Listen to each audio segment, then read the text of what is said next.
cancel culture is about canceling it. Up yours. Woke moralists. Up yours. This is systematic bullying that's happening. And they believe that they Cocaína.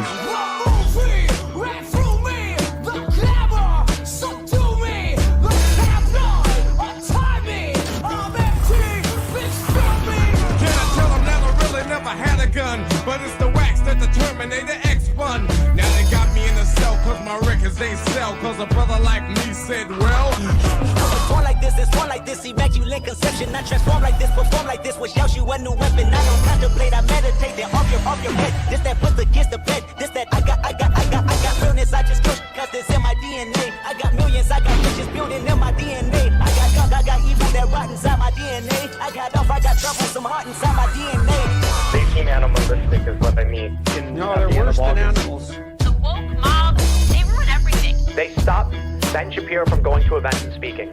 They stop Ann Coulter from doing it. I will never surrender even a single inch of ground to a pitchfork mob.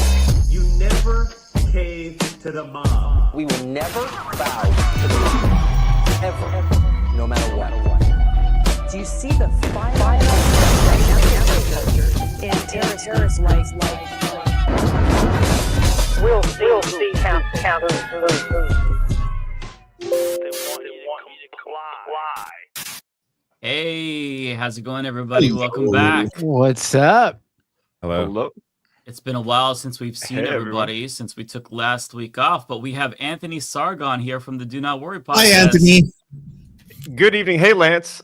Nice to meet you. Hey, everyone. David, Matt, Mike, thank you so much for having me on. I'm a big fan of the show, a big fan of all you guys individually. Been following you guys on Twitter for a long time, so it's very fun. And vice versa. Yeah, huge fan of you as well. Thank you. Great to have you. I'm sad to admit that I only learned about you once you went viral because you were streaming and then you could hear the bombs going off over your house when Israel was bombing Lebanon. And I was like, oh my God, this is fucking insane. And then I checked out your content as well. And I was like, oh shit, he's actually like, he's a base streamer too. Like this is crazy. So I wish I found you sooner and, under better circumstances. Nonetheless, you're here. And I think you're great. Tell everybody what you do, by the way, for those who aren't familiar with you. Well, it's very nice to be here. Mike, you did us the honor of being on our fundraiser that we did a few months ago, raising money for Gaza. So we, with your help, we were able to raise $17,000. That's amazing. That's been awesome. So thank you so much for being there. So I mean, if you had found my show before the war with Lebanon, like it wouldn't have made much sense because we generally just commented on like random Lebanese social media issues. Like we reacted to like weird TikTok characters and stuff like that, cringy stuff. Once the genocide started to happen in Gaza, we just completely like switched because I'm like, I can't talk about like this silly stuff while our neighbors are literally getting murdered every single day by the thousands. Yeah. So our content took like a shift, and we live in Lebanon, so occasionally, anytime something political or like war related would happen, we would switch our content a little bit because South Lebanon is always getting bombed by Israel. It's getting bombed today. It was getting bombed yesterday, very aggressively. So ever since the ceasefire, Lebanon's been getting hit daily. So our content kind of like we had to make a pivot. And then a year after the genocide in Gaza started, they started hitting Lebanon way more aggressively. They were bombing Lebanon every day while they were bombing Gaza. Mm-hmm. Targeted, you could say like it was more limited to the south. And then bit by bit, they started itching their way closer to Beirut, etc. And then so once they started hitting Lebanon more aggressively, we were talking about that constantly. And some clips of that went viral. And then I also started like, I used to be a big H3 fan. So I started making some like reaction videos of like what the fuck is happening with H3. They started reacting to me. They started beefing with me. So that all took another long, big turn. So we've been kind of going back and forth with that ever since. And that's essentially, so I've been streaming. Essentially, I started live streaming just in the past year. We used to just drop like one episode a week for like the past 4 years. And I've been actively streaming like 3 to 4 to 5 times a week for the past year, covering sort of like Palestine, what's happening in Lebanon, trying to give people context of what's happening here, like the Lebanese perspective, and also some good old drama slop from time to time, messing with Ethan Klein. Love that. Love the whenever drama we slop. I also love the video game content. Like, you filmed yourself playing Dark Souls for the first time, and that is my favorite kind of content. Like, that's like catnip for me. Anybody who's playing Dark Souls for the first time, it's so fun to see people go through it and try to overcome it, because that game, I mean, that clapped my fucking cheeks. But then I got so good because I played it so much. And then it's like fun to see other people have that experience. So I enjoyed watching your streams of Dark Souls as well. You want to watch them suffer, essentially, is what you're saying. Thank you. I was inspired by there was that, like, the story of the 69-year-old dad that like played it for the first time. I don't know if you guys like thought. Oh, I didn't see that. No. So there's this guy who streams who made his dad, who'd never played a video game in his entire life, play Dark Souls, and it took him like a year to beat it. I was like, if the 69-year-old dad who's never played a video game beat Dark Souls, I have no excuse anymore. I have to face my fears, so I just played the game. It was like, I'm excited to play the second one. I hated it, but I also loved it at the same time. I get why you guys liked it. So yeah. Right. It's like a weird, like, semi-masochist thing. Yeah. In the best way possible. So you did beat Dark Souls, right? I didn't see the conclusion. I finished it. I beat Dark Souls. Okay. When we talked, you had just finished Ornstein and Smo, and I told you, I'm like, it's all downhill from there. I wasn't gonna let that old man beat me and not have me finish the game. So like, I'm good. Yeah. So we missed last week. Of course, it was Thanksgiving for the Americans, and there has been a lot that's taken place since then. All of it brain rot, all of it terrible. But the big news of this week, and I know that David did a video about this, is that our beloved Miss Rachel is being targeted, and she has. Let me pull up the actual graphic here. Miss Rachel has been nominated for a finalist for Anti-Semite of the year, and when I saw this, I like straight up laughed out loud. Because you know that they've lost. I mean, they've never had their minds to begin with, but they really lost their minds when they're like, no, let me actually just go ahead and nominate the most wholesome fucking person on the planet. I do appreciate that they have Cenk Uygur with this particular face there and Cynthia Nixon. Like, they really did them dirty. This is the worst that they could find for Miss Rachel. And I feel also, like it's hard to screenshot Cenk and not get that face. I was about to say, he makes it easy for anyone to like get a screenshot like that. Right. Half this list though is completely insane. Like, it's just like Cenk, Anna, Marsha Cross. Who's that guy Christensen? I've seen him before, but I don't. He was a famous TikToker who basically refused. He got an email from like a pro-Israel lobby saying, "Hey, can you start promoting Israel on your TikTok?" And then he went viral for showing that off on his TikTok. That's right. Oh, that was him. I'm never going to do that. I refuse. And then ever since then, he's gone on a full kind of like Palestinian emancipation trajectory online. I love that. Yeah. It's crazy. They have like Stu Peters, Nazi. They have this guy, I think is a UFC fighter. He praised Hitler. Yeah. And then they have Miss Rachel. Like, great list. Fuentes didn't make the list. That's weird. It really works to undermine their proposed point, which, of course, Stop Anti-Semitism is a group that really just about being aligned with Israel. Like, it has nothing to do with anti-Semitism. But it undermines everything they're attempting to pretend to care about. They showed a lot of restraint by not using the Anna Kasparian, like doing the hands thing. Like the fact that they didn't use that photo, they would have been they're all over that. So the fact that's a good point. Yeah. They resisted the urge. That's kind of crazy. They wanted to. They thought about it. Wasn't the Elon Musk Nazi salute this year? That or last was, year? yeah, That was but they would year. never, they would never go after him. No. Yeah. Don't want to offend actual Nazis. Now, listen, I want to be fair and I want to provide both sides of the argument because this is definitely a both sides issue. So Eve Fartlow, she actually makes the case as to why it's a good thing that Miss Rachel was nominated, because she put out this little thing on Instagram saying wanting kids to live isn't anti-Semitic. You would think that that's uncontroversial, but apparently not. And Eve also, it should be said that like Miss Rachel didn't just like wake up one morning and like say, I'm going to post wanting kids to live isn't anti-Semitic. No, that was in direct response to being called anti-Semitic simply when all she had done at that point was put out videos of her with Palestinian children who had lost limbs because of Israel bombing Gaza.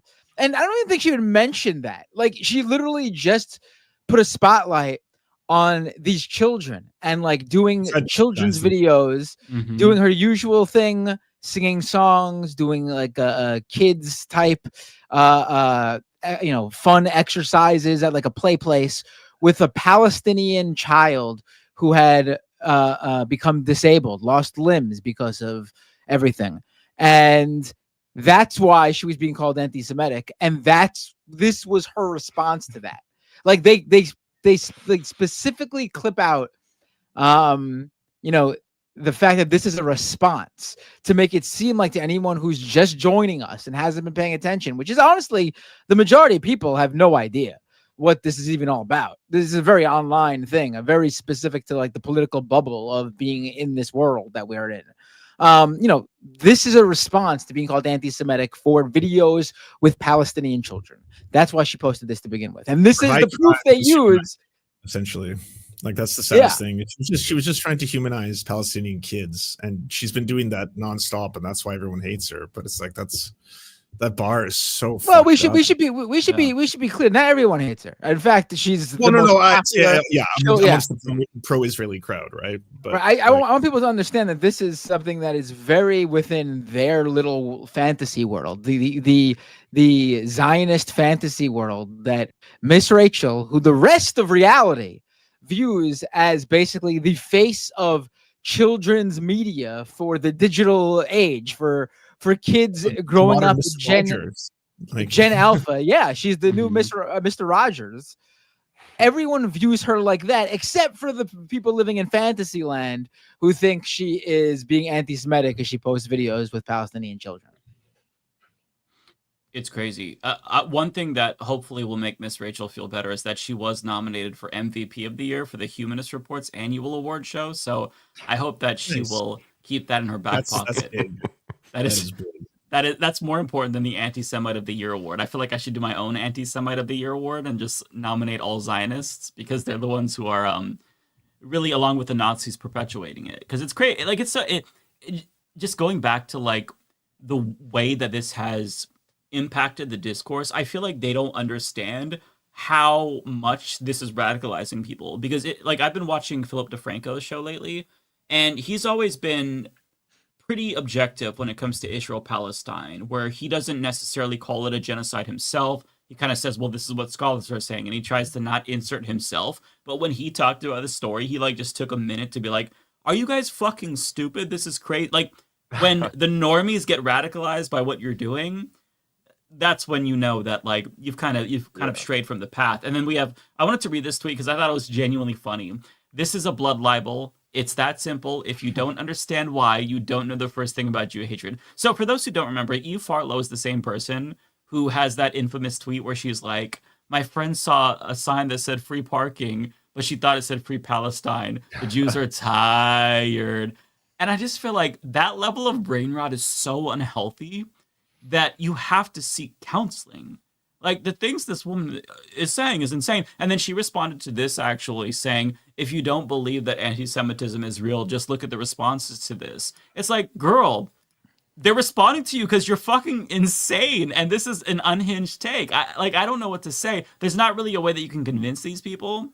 But just seeing their stupidity, letting their freak flags fly, they don't understand it's doing wonders for the anti-Zionist movement, which is encouraging. They're essentially doing Miss Rachel is Hamas, just by calling it. Right. Miss Rachel is Hamas. But by the way, she's beloved in Lebanon. Like I stumbled upon no less than 2 Miss Rachel impersonators on Instagram ads. I swear to God, we have Miss Rachel impersonators that you can hire for birthday parties in Lebanon. No kidding. I shit you not, man. I love that. Her profile is grown. I have no reason to know who Miss Rachel is. I have no reason to engage with her content. I follow her on Instagram. I'm a huge fan. She's gained a massive following. I'm sure whatever controversy, she's lost a tiny fraction of her audience. If I'm proud to say I liked her before she was cool. My son in his first 2 years, he loved Miss Rachel. He watched it all the time. And I guess this is 2020, 2021. Yeah. And then I never really the idea of somebody being in a children's space and weighing in on topics like this heavy it's just, you don't normally see it. but it makes total sense for what she does, because again, she's just standing up for human life. Like, she's standing up for children. It's actually right in line with what she does. And I wish more people it's happening more now, but more people in apolitical spaces would do stuff like this, because I think this is what really helps to reach out beyond just our world of like news and politics and current events, is when just people that are in completely separate industries are weighing in on these sorts of topics. It helps to I think really educate in a way that we simply can't, because our reach isn't what their reach is. And she's also she's like, I'm not religious, but she's also made a couple of really nice like tweets and posts about like her being Christian and this being consistent with her Christian values. And I think like she's the one person who's been vocal about her Christian faith who actually speaks about it in a way that like makes sense to me. Like she's out there like representing, I feel like, because a lot of Christians online seem completely insane and you assume they're like right-wing extremists. She's out there like, no, like this is consistent with my Christian faith. And as a Christian, how can I not speak out about what's happening in Palestine? Which is also, I think, like it was kind of refreshing to see, because all you get to see is like insane religious people online. So so that's kind of nice as well. It's also what's, I think, really adding insult to injury for the people who hate her, because a lot of evangelicals in the United States are just raised to be Zionists. So she's kind of like shirking that Christian Zionist line that everybody kind of toes. And it's pissing them off, because you're not supposed to say that. But like she had a quote, I don't have to play the video, it's just really short, where it's like, I never thought I'd have to go on TV and beg for children to not be intentionally starved, and that would be controversial. Like, it really is that simple. It's crazy that just saying don't murder children indiscriminately is controversial in 2025. Like, it just kind of goes to show you how we've lost our fucking minds. And one thing that I came across as well, I know you all probably saw this, is that there's even a parody of her. This was shared by Jamie Mitchell. I believe this is the Gays Against Groomer lady. I'm not 100% sure. But this is a parody to make fun of her for being Hamas, as you were saying, Anthony, which we don't have to play the whole thing. It's short. But like, I just want to give you a sense of the depravity of the fucking people who are attacking her. Hi, friends. Today's letter is M for Mom Donnie. Yay! Mom Donnie is brown, right? Which is better than white. Good. We're decriminalizing prostitution. We're decriminalizing prostitution. This is literally like not the like I watch, like she doesn't get political in her show at all. Like this is why they can't actually show clips of her, because it undermines any kind of point they're trying to make. Because the actual show is very educational and does not delve into topics obviously like this. Just so also those Babylon Bee sketches, when you see something by the Babylon Bee and it's like, this is not actually what the thing is. This is in your head what you think. Yeah, it's like dumb person satire. Like yeah. Also, like the tone and like way that she's talking. Obviously, this woman is exaggerating it to like mock or parody Miss Rachel, but actually, the way Miss Rachel talks is because she's an actual educator, which is sorely missing in a lot of YouTube children's entertainment. A lot of people really don't respect like what like actual children's TV like that actually takes it seriously, like Sesame Street and Mr. Rogers did. Was it actually really looked into like how you actually reach children and the best way to actually teach them things. And because she's an educator, the way she says things, the flow she says it in, it's all very purposeful, because studies have shown that very young babies, react to this content. If you look online, there's people who like film videos of their kids, like literally like the second they hear Miss Rachel say like hi to them in like that specific voice she does, they immediately like pay attention to her and like are really happy to hear her voice. It's all very purposeful, but of course they don't know that. They're just mocking her because they're stupid. I have a video of my kid when he was maybe 1.5, 2 years old, where he's watching Miss Rachel and he's like he's learning a word. Like I forget what I think it's a color or a number or something, but he's like repeating it back. Like it's super cute, and I'm very private, so I'm not going to share it publicly. But it's you're right. Like there is so much content on YouTube that is very. It's like brain rot for kids, like Coco Melon, and like there's tons of AI garbage too now for children. That is just there's no value at all to any of it. Miss Rachel's one of the few that there's a reason why she's so popular. It's not just because the content that kids like, it's also the fact that they are actually learning. Yeah. I just wonder if these people think it makes them look good with this kind of shit. Sorry, Anthony, go ahead. Oh no, so like there was the whole Elsa Spider-Man trend. Like YouTube was legitimately dangerous for kids. Like it would harm children's brain development. But like they're going completely like comic book villain. Like I mean, the fact that they're going after Miss Rachel just shows how like just desperate they are at this point. Like they've completely lost the narrative. So it's just exposes them for being ridiculous. I mean, if she's Hamas, then nobody's not Hamas. Like, it's just they're creating a situation for themselves where they're boxing themselves in a corner to where, like, no amount of criticism will ever be tolerated. It's insanity.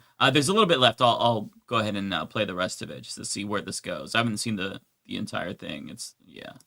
If Timmy has 2 houses and DeAndre has none, what should Timmy do? I know. Give him his houses, right? Sure. I mean, I'm for it. Maybe one at least. At this point. Also, I mean, is there any pro-Zionist doesn't delve into outright like racism at some point? Like that's what that is right there. Like I'm not even talking about like the usual like anti-Palestinian stuff. Like they always like they'll start talking about like their like she was doing, not knocking whoever their target is, and then just immediately for some reason start doing like anti-black racism, which is just very weird how they always dive into that stuff. It's like without fail, they just can't help themselves. So speaking of racists, I know you all know that I'm a huge Hillary head and I don't like to come for the queen, but I had some criticism of my Dami mommy here because for some reason she decided. You know that's her archetype. She went to this event that is put on by, I think it's Miriam Adelson with a bunch of other shitheads. There was Mike Walls from the Trump administration. There is Eric Adams is there as well. Oh, shit. Just the worst people in the world. And what she says is so condescending. And I think that Ro Khanna had a great response to this. But basically, she thinks that the kids these days are stupid because they get all of their information from the TikToks and the social medias. And I know by now you all probably saw this, but I didn't get to react to this on my show. And I'm chomping at the bit. So I'll go ahead and play what Hillary said. That our students, smart, well-educated young people from our own country, from around the world, where were they getting their information? They were getting their information from social media, particularly TikTok. That is where they were learning about what happened on October 7th, what happened in the days, weeks, and months to follow. That's a serious problem. It's a serious problem for democracy, whether it's Israel or the United States, and it's a serious problem for our young people.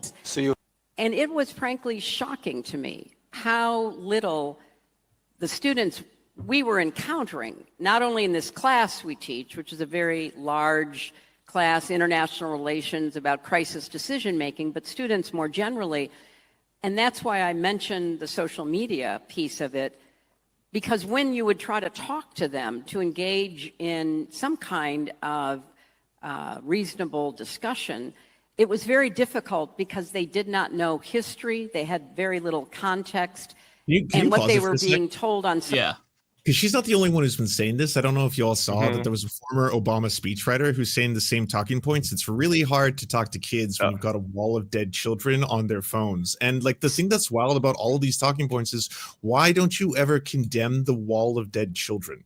Like it's never, well, then maybe there's a problem here. Not that they're seeing it or they know about it or they have access to more information or they can actually see with their own eyes what the fuck is going on.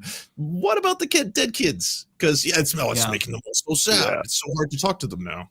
No, I mean they're literally arguing like as she's saying that the argument is literally yeah, these kids, these young people, all they do is see this wall of dead children, and they can't listen to me try to explain to them the philosophical and mathematical and analytical equation as to why those dead children have to happen. I mean, it's just so crazy that they won't listen to reason. They won't listen to reason about why these kids have to die. It's just insane. They're the ones who are insane. It's so hot. We need brain scans of Hillary Clinton's brain. Like people like this, I don't understand how they operate. Like these are just sociopaths, right? Like it doesn't. Well, I don't understand. Like how did they not get it? It's funny though to like say what she's saying, like, oh, they just can't have a reasonable discussion, as like literally every Israel related organization is literally scanning past behind her as like, oh yeah, I'm sorry, we should listen to where you get your information from, the neutral, completely legitimate. I mean, it's like almost hilarious. There's like a fucking stock market ticker full of every Israeli organization scrolling behind her, sponsoring this event she's speaking at, and we're supposed to listen to her as the voice of reason.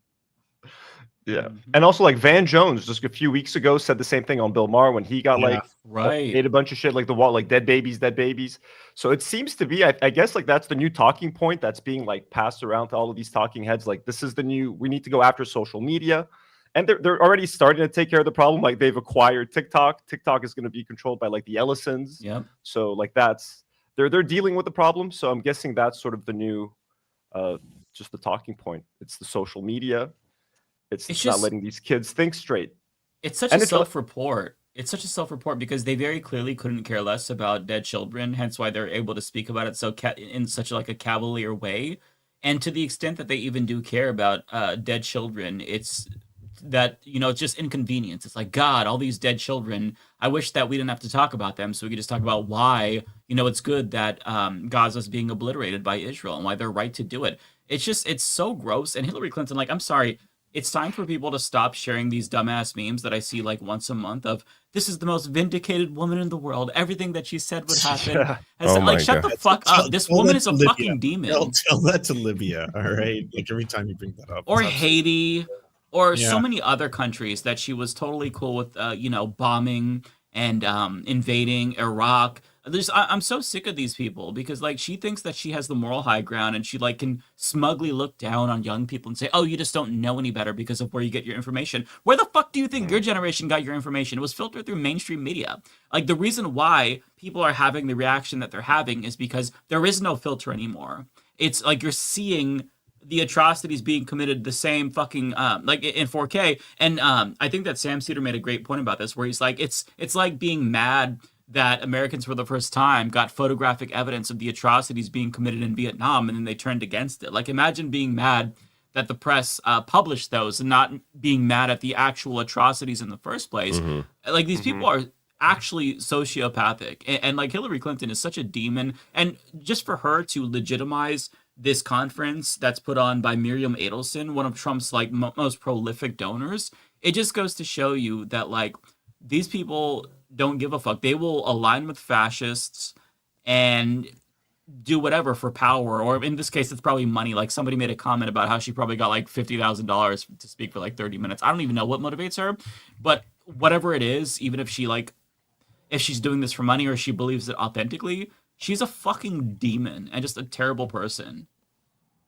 And she's unknowingly right as well. Like she says it's a problem that kids are getting their information from TikTok. Like, yeah, that's a condemnation on mainstream media. Right. Like that the reason that people have to get their news off of TikTok is not a good thing. Like we shouldn't be getting our news off of TikTok. So like, yeah, the problem is not TikTok. It's mainstream media not covering the facts. And like the Obama speechwriter, like Sarah Horowitz, had also said that like Holocaust education has failed young Jewish kids because it has taught them that the weak like are the victims. I'm like, yeah, that's actually like, no, it hasn't failed. Like, that's actually a good thing that you're teaching them. Like, yeah, the weak and the poor that are being genocided are the victims. Like, that's actually a good thing. You should be happy about that. Crazy. That clip blew my fucking mind because she's basically saying, oh my God, they're taking away the correct lesson from the Holocaust, which is never again for anybody. But the real lesson is no, Israel needs to be able to murder Palestinians indiscriminately and do whatever the fuck they want. It's just the things that they're saying, like, they know there's cameras here, but it's just crazy because they're just kind of giving away the game at this point, and it just kind of speaks to their desperation, I think, because they very clearly lost like the PR battle. Not to describe it as a PR battle, because there shouldn't be like a battle for a fucking genocide, but it's just, you can tell that they know that they've gone too far and they don't know how to put the cat back in the bag. Because I mean, people didn't really care in the United States about any issue because Americans are selfish as fuck. So if it doesn't affect them personally, then they usually don't care. But like, seeing these images are things that you can't unsee. Like the stories they're reading about Palestinians, they're not going to be able to forget these things. Like, these will live in your mind forever. At least if you're a good person who's empathetic and cares. So you could tell they're really like, they're trying so hard, but they failed. And this is proof that their project has failed. Like, the masses are no longer buying this fucking fascist Zionist horse shit. Also, I think some of it is actual, like, I don't know if you've ever known anyone who's like a true, not just like, oh, you're saying it, but like a true like narcissistic personality. Oh, yeah. A lot of these people have this victim complex, Yeah. and they truly think that they are in the right, and not only that they're in the right, but that the rest of the world, except for this tiny minority, agrees with them and sees it rightly and just as the same way they see it. When the reality is that that's the opposite is true. But they are so far gone in their own little narcissistic complex that they don't see it. They don't see what the rest of the world sees. Mm-hmm. The thought never occurs to them. As I talk about bias and how these kids are getting the wrong information, maybe I am the one who is misled. Maybe I'm the one who's biased. No, it's not even a consideration. I feel like that's most politicians are like, they have that disorder. That's fair. Yeah, yeah. At least a lot of them do, the ones that make it to the top. Yeah. Okay, there's about a minute and a half left. I'll go ahead and play it. It gets more infuriating, of course, but social media was not just one-sided, it was pure propaganda. And so when you think about how to tell Israel's story, and it's important, it's not just looking internally, it's looking externally, and particularly looking at young people, because, it's not just the usual suspects. It is a lot of young Jewish Americans who don't know the history and don't understand. I was talking to Condi Rice, and, she said in an interview that I did after the 20-point plan came out, she and I were on CBS, and she said, when people were chanting from the river to the sea, she would ask the students, what river, what sea? They didn't know. I had the same experience. A lot of the challenge is with younger people. More than 50% of young people in America get their news from social media. So just pause on that for a second. They are seeing short form videos, some of them totally made up, some of them not at all representing what they claim to be.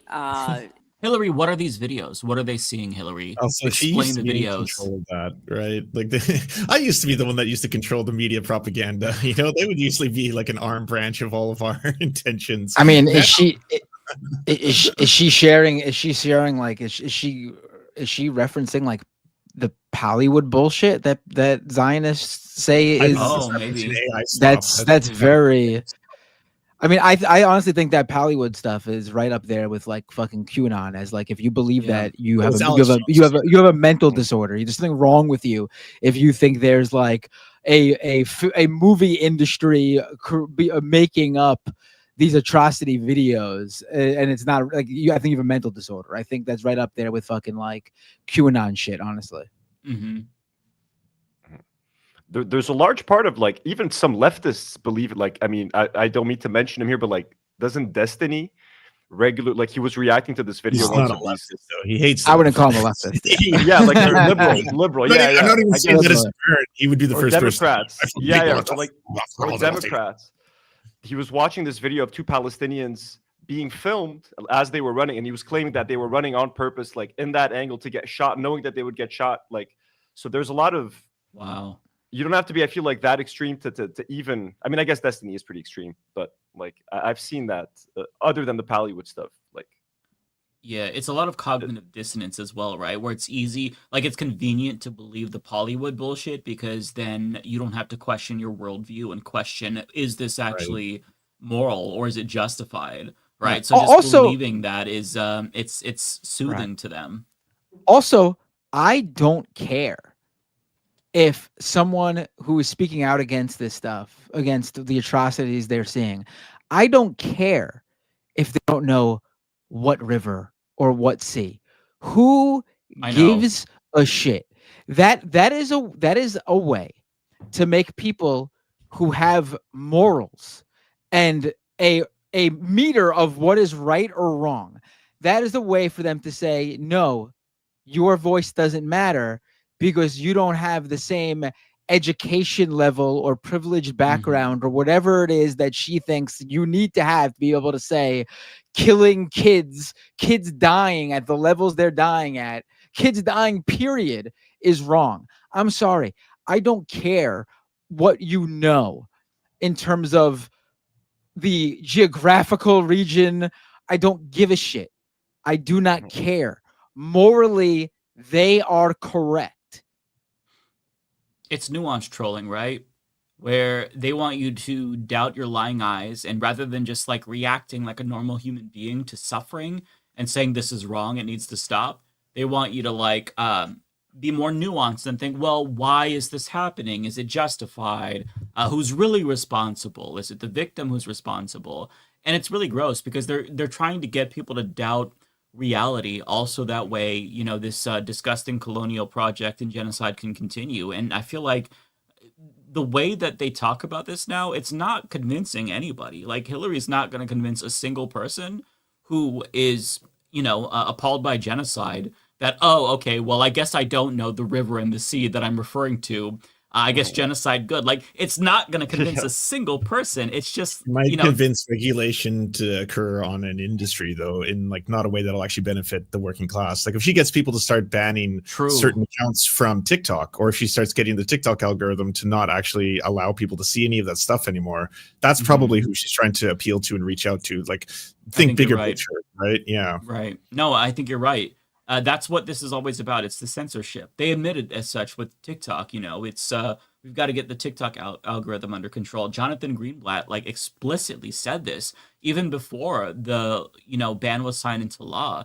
So they don't like that they lost control of the narrative on not just this issue but every issue. So they're trying to find a way to reassert themselves and legitimize what they're doing through force and by manufacturing consent much more explicitly and locking down, the internet and whatnot. It's so gross. I hate these people so much. I hate Hillary Clinton.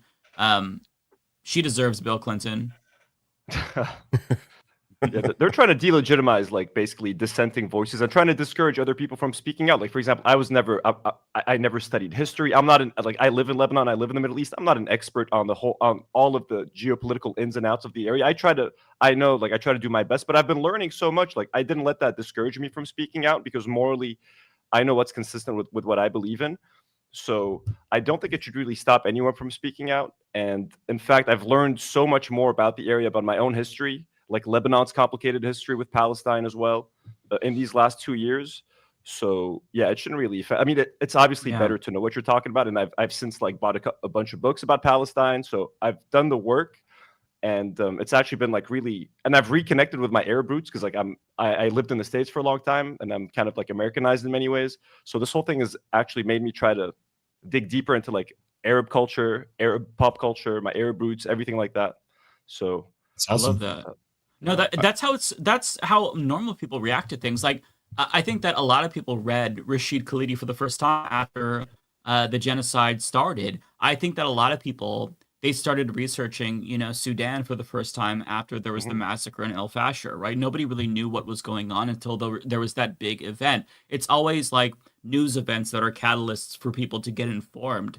And, it's good to have a human reaction and then try to learn more, try to understand like, why is this happening? Is it neo-colonialism? Is it colonialism? Like, because if you see the massacre, just to go back to Sudan and El Fasher, and you realize, oh, it's, this is the RSF. Who's behind them? Well, they're being funded by the UAE, and the UAE is being militarized by the United States. So you begin to learn, and then you connect the dots between capitalism and colonialism and whatnot. Like, you're never gonna just know everything. It's all a learning process, and for her to just like look down at people as if like, oh, you don't know enough to comment on this. I'm sorry. I think that somebody looking at murder and saying that's bad instinctively, that's where we want people to be. Like, they can learn from there about the causal mechanisms, but I think that like just baseline saying murder bad is good. Like, I think that's just reasonable. Yeah, like I think I think after October 7th, when Israel was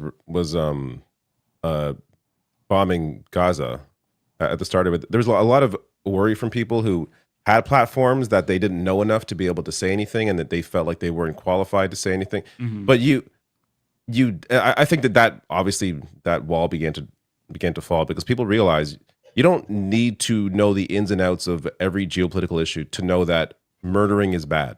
Like, murdering civilians is wrong. Like that you don't have to be an expert to take a stand on that, regardless of your status, in terms of celebrity culture. Like, if you're just an actor, or if you're someone who actually is in news, I don't think you need to be an expert just to take a simple stand like that and ensure that people that follow you know where you stand on these issues.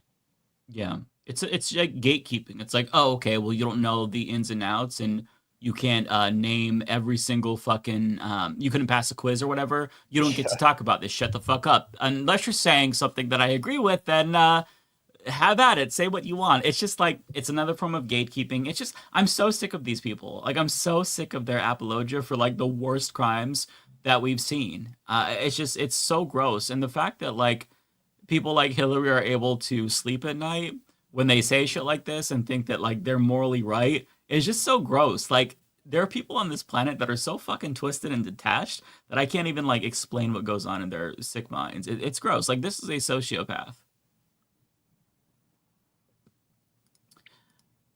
Okay, so if you guys want to move on, I have another sociopath Democrat to talk about. It is Hakeem Jeffries. So I don't know if you all follow this news, but so Trump actually pardoned Democrat Henry Cuellar, and Hakeem Jeffries was asked to react to this on CNN, and here's what he said. This is Democratic Congressman Henry Cuellar and his wife, who were charged with bribery. What's your response? Well, Congressman Cuellar is a beloved member of the House of Representatives, loved in his community, particularly in Laredo. I've had the opportunity to spend time with him down in Laredo in South Texas. I look forward to that moving forward. Listen, the reality is this indictment was very thin to begin with, in my view. The charges were eventually... I just want to pause it, because as he's saying this, like, charged alongside wife with accepting almost $600,000 in bribes from 2 foreign entities. Like, bro, why does he even feel the need to defend him? Like, I don't. What benefit is it to him? Just as like strategically, what is the benefit for him to do that? He's no longer on your like side. Like, it doesn't matter. He's a criminal. Like, this is Trump's favorite Democrat. He was always a piece of shit. Like, he has no reason at all, politically or otherwise, to defend. Like, it's so ridiculous. It's such a step worse than like when Nancy Pelosi endorsed him over Jessica Cisneros, when he was literally, I believe, the last pro forced birther Democrat, like the last anti-abortion Democrat in Congress. He was the last one. He could have been wiped out. It was an easy primary challenge. Nancy Pelosi came out of the woodwork to stump for this motherfucker. And now Hakeem Jeffries is like, oh, it's actually great that Trump pardoned him. He's a criminal. Like, even if you think he's innocent, do you think that this is going to help with the perception of the Democratic Party and how they're like unpopular right now? Do you think that like praising him for being a beloved member is going to help you? Isn't the fact that he's a beloved member the problem, that you have people like this in the party who are just straight up brazenly corrupt? That you have, you know, Bob Menendez as well. You have these Democrats who are like as corrupt as like some Republicans, not as corrupt as like Trump, but like still pretty fucking corrupt, and you're just like cool with it. It's wild to me. I don't understand what goes through Hakeem Jeffries' head. Like, it's fucking insane. Going to be dismissed, if not at the trial court level, by the Supreme Court, as they've repeatedly done in instances just like this. So Just to follow up on that, do you agree with the president's pardon here? Do you think that that was a good thing then? I don't know why the president decided to do this. I think the outcome was exactly the right outcome. Well, so yes. Because Trump likes corrupt people. It's not that difficult. Yeah, that's the thing. Like, should be something very easy to speak out against. I mean, but you got the leader of the Democrats in the House literally siding with Trump here. Like, that's what it is. Like, Trump doesn't care if you're a Republican or a Democrat when it comes to this. He thinks you should be able to do crime. Like, he thinks if you found a way to make money, it should be legal. It doesn't matter. Like, that's his guiding principle for everything. That's what guides the guy in general. Like, look what they're doing, what his family is doing with the White House and the position of the president, and how they're enriching themselves with all these sorts of deals. Their cryptocurrency companies, their insider selling and trading. It's clear that the guiding principle is not anything to do with policy, ideology, Democrat, Republican. Their guiding principle, they just know that the Republicans will let them do it, but their guiding principle is if you can make a buck, you should be allowed to do it regardless of what that you're doing to make that buck. Those are like all his pardons too. Like he pardoned someone else earlier this week who they were convicted of essentially like a Ponzi scheme where they had taken a bunch of money from investors, largely people who are just hardworking, regular people like nurses, teachers, and claim that they were, investing this money that they would make money back. Meanwhile, this guy the money's going directly into his account. He's buying a Ferrari. He's taking luxury planes, like just a straight up white collar, like the worst criminal possible. And he gets pardoned. And it's one of like, I don't know, 30, 40, 50 people like this, where he just looks for every single, again, whether it's actual Trump or someone on his team. I have a hard time believing Trump does any actual work, that he even cares. But regardless, like, these people are being pardoned because of the fact that they are these kinds of criminals that are just like him. This is the kind of stuff that he wants to do, or he does. It's like crime is legal if you're rich, I guess. So he sees a part of himself in these wealthy criminals. He sees they remind him of him. So he's like, hell yeah. Yes, but the ultimate class solidarity, right? Yeah, so it's like crime is legal for the rich if you're already rich and you want to make an extra buck. But like, if any of us try to commit any kind of like simple crime, I mean, which should be illegal. I'm not trying to encourage crime, but like, yeah, we're not playing by the same rules as those people. Yeah, so. And yet these are the same people who screech about how the left wants to abolish prisons because they are super pro crime. It's like, can you even try to be fucking consistent? Like, he is bombing boats in the Caribbean, all war crimes, by the way, not just the double tap one, but all of it is illegal.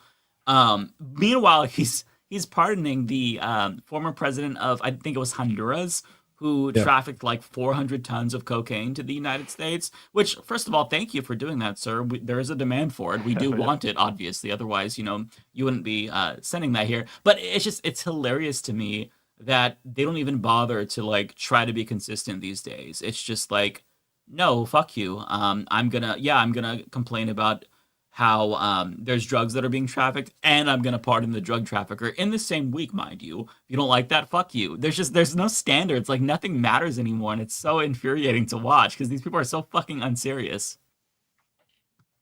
There's also so much of it. Like, this is part of the issue that I have, is just like remembering what's gone on, because every week there's like 20 stories that would have taken down any other president in like the early maybe not 2000s, but the 90s maybe. Like, where it's just, there's so much that it's hard for any of it to stick in any kind of way that's going to really impact him, because we all know the fact that he gets away with all of it, I think is what's so exhausting about it. Because if there was actually some sort of recourse, like, hey, this horrible thing he did happened, and now because of that, this is going to happen. There's like impeachment or something. Because none of that's happening, it just feels like it's just weighing you down. Like, it's just exhausting to even read about it, because nothing's going to come from it. Yeah, it's like, oh, fuck it. Before they were bombing like random Venezuelan boats, they were also like bombing random like Yemeni people. I remember there was like a traditional assembly with a bunch of Yemeni people standing in like a big rectangle. It's like a tribal meeting that they had, and they claimed it was a Houthi meeting, and they showed like drone footage of a bomb being dropped on those people. Like, no one even talks about that anymore. Like, that's old news. We've moved on to the Venezuelans. Right. So, I mean, it's there's been drone bombings in like Pakistan, Yemen, Somalia for more than a decade now, and like the drone war was what radicalized me against Obama when I started to like, I was in my lib days in grad school, and then I wrote a paper on it was like international relations, so I chose like drone warfare because I remember seeing an article and I was like, what the fuck? Obama did all of this. He's the guy who's supposed to be anti-war, and it just, you hear about these stories from like kids in Yemen who they have PTSD whenever it's sunny because that's when the drones are going to be out, and the buzzing like sends a chill down their spine. And I remember reading this thinking like, bro, Obama has to go to jail. This is fucking not okay. And now it's just so normalized. I will say it is pleasantly surprising to see people in mainstream media use the term war crimes to describe what Pete Hegseth did. That is shocking to me because I felt like there was nothing that the government could do to get mainstream media to just say, yeah, this is illegal, it's against international law. But I will say it's nice to see them at least try to flirt with the idea of reintroducing standards back into the public. The problem is that if you don't lock him up and throw him in prison, nothing's going to happen because like Rodrigo Duterte, the president of the Philippines, he is now sitting at The Hague because of the way that he handled the drug war, as Trump did. Like, he killed people who were dealing drugs, and now he's at The Hague. So if Trump doesn't have the same fate, then all of this talk about accountability and whatnot, it's not going to amount to anything. By the way, this is completely off topic, but David, is that the Lego Mario Kart set behind you? Yes. Oh my So gosh. Shit. I had a birthday 2 weeks ago. I didn't talk about it, but I turned 40 years old. Happy birthday. My mom just randomly bought me that Lego Mario Kart set. Like I haven't done Lego in like, I don't know, 20 years. But it was so like, it was like meditation. Like I did it over the course. It's like 1,000 pieces, so it took like a week. But I put like a podcast on in the corner, do a little, do a little section every now and then, like every day or so. And yeah, it was wonderful. It made me want to do more Lego because it's very relaxing. I just built the Lego Game Boy, and I've got to say, it was like heaven for the hour that it took to put it together. It's cool as fuck. It's like the same scale as the Game Boy. Oh yeah. The buttons are tactile. You could put the little cartridge in. There's like a it's one of those lenticular cards that you put in, so it looks like the screen is animated. It is the coolest fucking thing ever. It's so neat. Lego Game Boy. That'll be your next Lego set. Yeah, maybe I should ask for that from Santa. You should. I'm kind of a Lego nerd. In fact, that was Lego content was my fake number one because YouTube, they had their whole recap and whatnot. I saw your video on this, David, and YouTube just decided to not include any political content in all. We don't exist according to YouTube. My number one, it really pissed me off because I don't watch any of this content. AI and machine learning was apparently my number one interest on YouTube, which is completely insane. Which I don't even know how they would get that. Like they must have just replaced politics with like AI, because I assume AI did the actual recap because clearly no one at YouTube has any brains, or no one, I should say, no one at YouTube exists. There's no humans that work there, so it's all just fucking AI doing everything. But like, all right, no politics. Let's just put ourselves there. Like, I don't know how they got that. It doesn't make it. Even the news content I watch, I don't watch AI news content. Like, I don't even know where that came from. So yeah, we don't exist apparently according to YouTube. Mm-hmm. I haven't seen mine yet. I think mine is mostly like probably movie coverage and like box office news. Pretty boring stuff. Mine is going to be right-wingers and extreme far-right people that I have to look up clips of. I don't want to see it. Your replay. You love Nazis this year. Yeah. It's like, goddamn. I took a screenshot of mine. Okay, so I'll read it to you. My number one, it says, is Lego set reviews. That is not my number one. I've watched like maybe 5 Lego set reviews this year. One of them was for the Game Boy. My number one by far and away is political content. Like hundreds and hundreds of hours of political content, podcast, shit like that. It says my number 2 is gaming news and events. That's probably my number 2 to be. My 2 is gaming as well. Yeah. Number 3 is new tech gadgets. That's not. I've watched. They maybe think this because I watched like a couple of Marquez Brownlee videos, but that's not by far. We also watched like on Leftist Mafia a couple of weeks ago about that 1X robot or whatever the fuck it was, the Neo So maybe they factor that into it, but definitely not like one of my main interests. And then number 4 is pop culture discussions. I have not watched a single fucking video about pop culture or celebrities. I have a feeling that that's the thing that they're replacing politics with, even though politics should be number 1. And then number 5 is game reviews, which that should just go in gaming and news. Yeah, why is that even separated? Reviews. That's weird. Yeah, it makes no sense to me. And then just like my top 5, instead of any political content, number 1 is Spawn Wave. And I watched a lot of Spawn Wave, but like, I think that it'd probably be like Majority Report as number 1. And like, people were saying, people were writing into Majority Report today when I was on, saying how it's the show they watch it's the one show they watch every day. It should have been their number 1 watch. And no one apparently got it in their YouTube thing. Like no one said that they got it. I think it would have been my number 1 too, probably, just because there's. I don't watch it every day, but I've watched a lot over the past year for sure, and even clips as well. Like so, it's just I'm pretty sure Majority Report is the biggest of the left-wing YouTube shows. I don't think anyone counts Young Turks as the same category. No. So like the fact that no one received the Majority Report on their list seems a bit suspect. Although you want to know the one political channel that even got a mention in my recap, I don't know if you could see that in the corner. You see half of it, like a semicircle. The Vanguard. Is that the Vanguard? Yeah. That's the only one that got a single mention. It's insane. I wonder how I do watch the Vanguard, but YouTube's algorithm was like, all these guys do is talk about the Young Turks all day. They're not really into I guess, that's probably pop culture. I bet that's where you got pop culture from. That might that's be the pop culture. Because they comment on some random stuff as well, so they have a pretty good mix of stuff. So I think they might be counted as pop culture. But yeah, those guys are funny. They're amazing. They're the closest that came to what I actually watch mostly, which is crazy to me.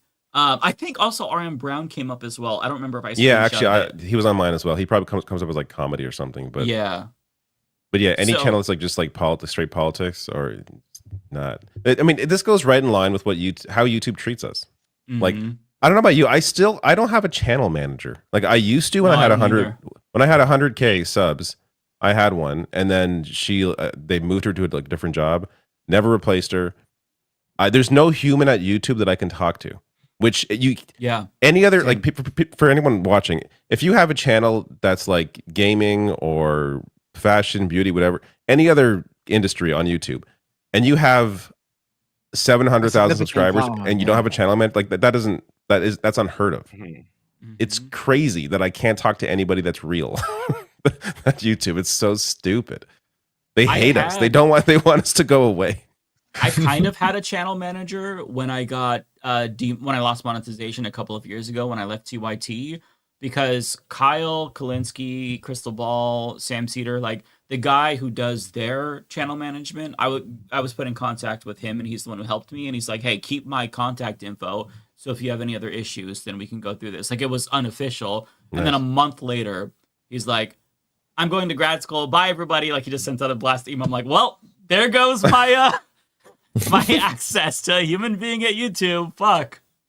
Back on the outs again. But we do need to ask the Vanguard what they classify their channel as. Because the fact that they showed up, they're doing something right. Like, I don't know if they put themselves as entertainment. I don't know if I changed myself as entertainment back in 2021 when YouTube thought that I was an anti-vax channel because I was talking about anti-vaxxers.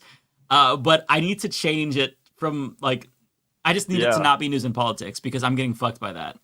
Mine is technically under, I think, entertainment as well. Because I mean, I'm technically not a politics show. We touch on politics. Not that I'm appearing in a lot of people's top 20s, but I think mine is because we started as entertainment back in the day, so that's what we've been.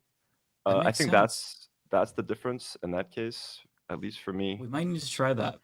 I think we're doing it wrong. We need to stop calling Maybe I ourselves should politics. Just do entertainment. Yeah, just fuck like just actually be entertainment. Fuck politics. The problem is, it's time to get out of this fucking depressing shit. Do something. So what's fun. new in entertainment then? What do we talk about? That's true. I mean, I would still talk. I mean, I care too much and I pay too much attention to not talk politics. What celebrities are dating? Like, Yes, that shit's too boring to me. I don't know the celebrities is the thing. I'm a complete boomer. Like when I hear people talk about celebrities, I'm like, who the fuck is that? Exactly. Like Me too. Like the new ones. You could just make some up. Just make up some celebrities, talk about it, pretend they exist, and people will believe you because there are so many of them now, thanks to TikTok, that it doesn't matter. The only time I know about them is if they say something stupid or political. So like I know about Sydney Sweeney because she did her white supremacist. We can talk about Sabrina Carpenter. She recently ratioed I do know her. the Department of Homeland Security. I don't know if you saw that, but I'm aware of that. Yeah, they used her music, and she said, "I don't want to be part of your inhumane agenda. This is disgusting." It was stronger words than Nintendo or Microsoft ever used. So or Taylor Swift even, who said Taylor shit. Swift. Yeah, true. Yeah. The Franklin publishers came back at Pete Hegseth though. The Franklin Turtle, that's true. Franklin, yeah, they're not fucking with that too much. I love that. If Franklin it's can say Canadian, something, they are Canadian. He's Canadian. Yeah, he's Canadian. Yeah. Okay. That actually makes so much sense, just like canonically, because Franklin does have Canadian characteristics. I don't know if he said a boot, but he's like very like kind and forgiving and Do apologetic. I say a boot? No, you guys blend in. I don't know if you guys have any Canadian like accents. Closet Canadians. You are closet Canadians. I'm a closet American. I try to say I'm Canadian, so I'll try to slip in a boot once in a while, just so people are like, "Is he Canadian?" But yeah, that makes sense. It's crazy that Taylor Swift, for example, hasn't said anything about Trump using her stuff. I think it kind of speaks to like a bitch assness in celebrities like her who are trying to like have the biggest audience, I guess, even though she's already like super famous. I guess I don't know what the reservation is. If somebody was using my art for Nazi agitprop, I think I would be like, actually, no, this is pretty fucked up. So it's like, it's reasonable to see Sabrina Carpenter just be like, don't fucking do this. Whereas Taylor Swift is just like, well, I'm going to go and sing and fucking, I don't know, the shit Same that with she the Pokemon does. company and Microsoft. I mean, I think Taylor Swift has probably a large portion of her fan base is probably a little right wing. Like, I mean, she's technically pop music, but she started off as a country music star. Country music albums are like the only physical true. CDs that people still buy, I feel like, in stores. So And like, Christian rock. she's not about Christian rock. CDs and country, Christian rock. So she's not about to mess with that, I feel. So like there's a lot of, I think, like white women in her fan base, and I think like a large, I don't know what the statistics are like, but like a large part of white female voters might be maybe more likely to vote for Trump or something. So that's a good point. With that too much. I would like to know, didn't she like secretly donated to Palestinian causes, right? Or went to a fundraiser? Is that right? Or am I... She attended, I think, a concert, but like I know that because I weirdly enough, we did like a little mini documentary. We went to like a Swifties like party in Lebanon. We went to met like local Swifties and we did like a little vlog, and all of them were talking about how they were extremely disappointed with her not speaking out about what was happening in Palestine. Also, isn't she's engaged like a football player? Football, like when I think of football, I think of Republicans for some reason as well. I think like right wing. So he has a big right wing audience. They're just trying to like not alienate anyone. They're doing like the Michael Jordan thing. When he wanted to sell shoes, he's like, I can. Republicans buy Nikes as well. That's true. That's a great point. Although her boyfriend, fiance, husband, I'm blanking on his name, but I remember when they got together, the right was shitting on him because he did an ad for Pfizer for the COVID vaccine. Oh shit! That's all it takes. Yeah. Yeah. Well, also, like the Republicans are so far right now, they think that like the NFL is woke. Like they got really mad for a long period of time because people weren't kneeling for the American, anthem. Predominantly black players for very, very obvious reasons, and that became. Why wouldn't a thing. they kneel? I wonder why. Why would they have a reason to do Why that? don't you pledge allegiance to the country that gave you so much? Also, Bad Bunny. That's why it's woke. I forgot about that. Yeah, he's going to perform at the Super Bowl. Right? Bad Bunny. Yeah.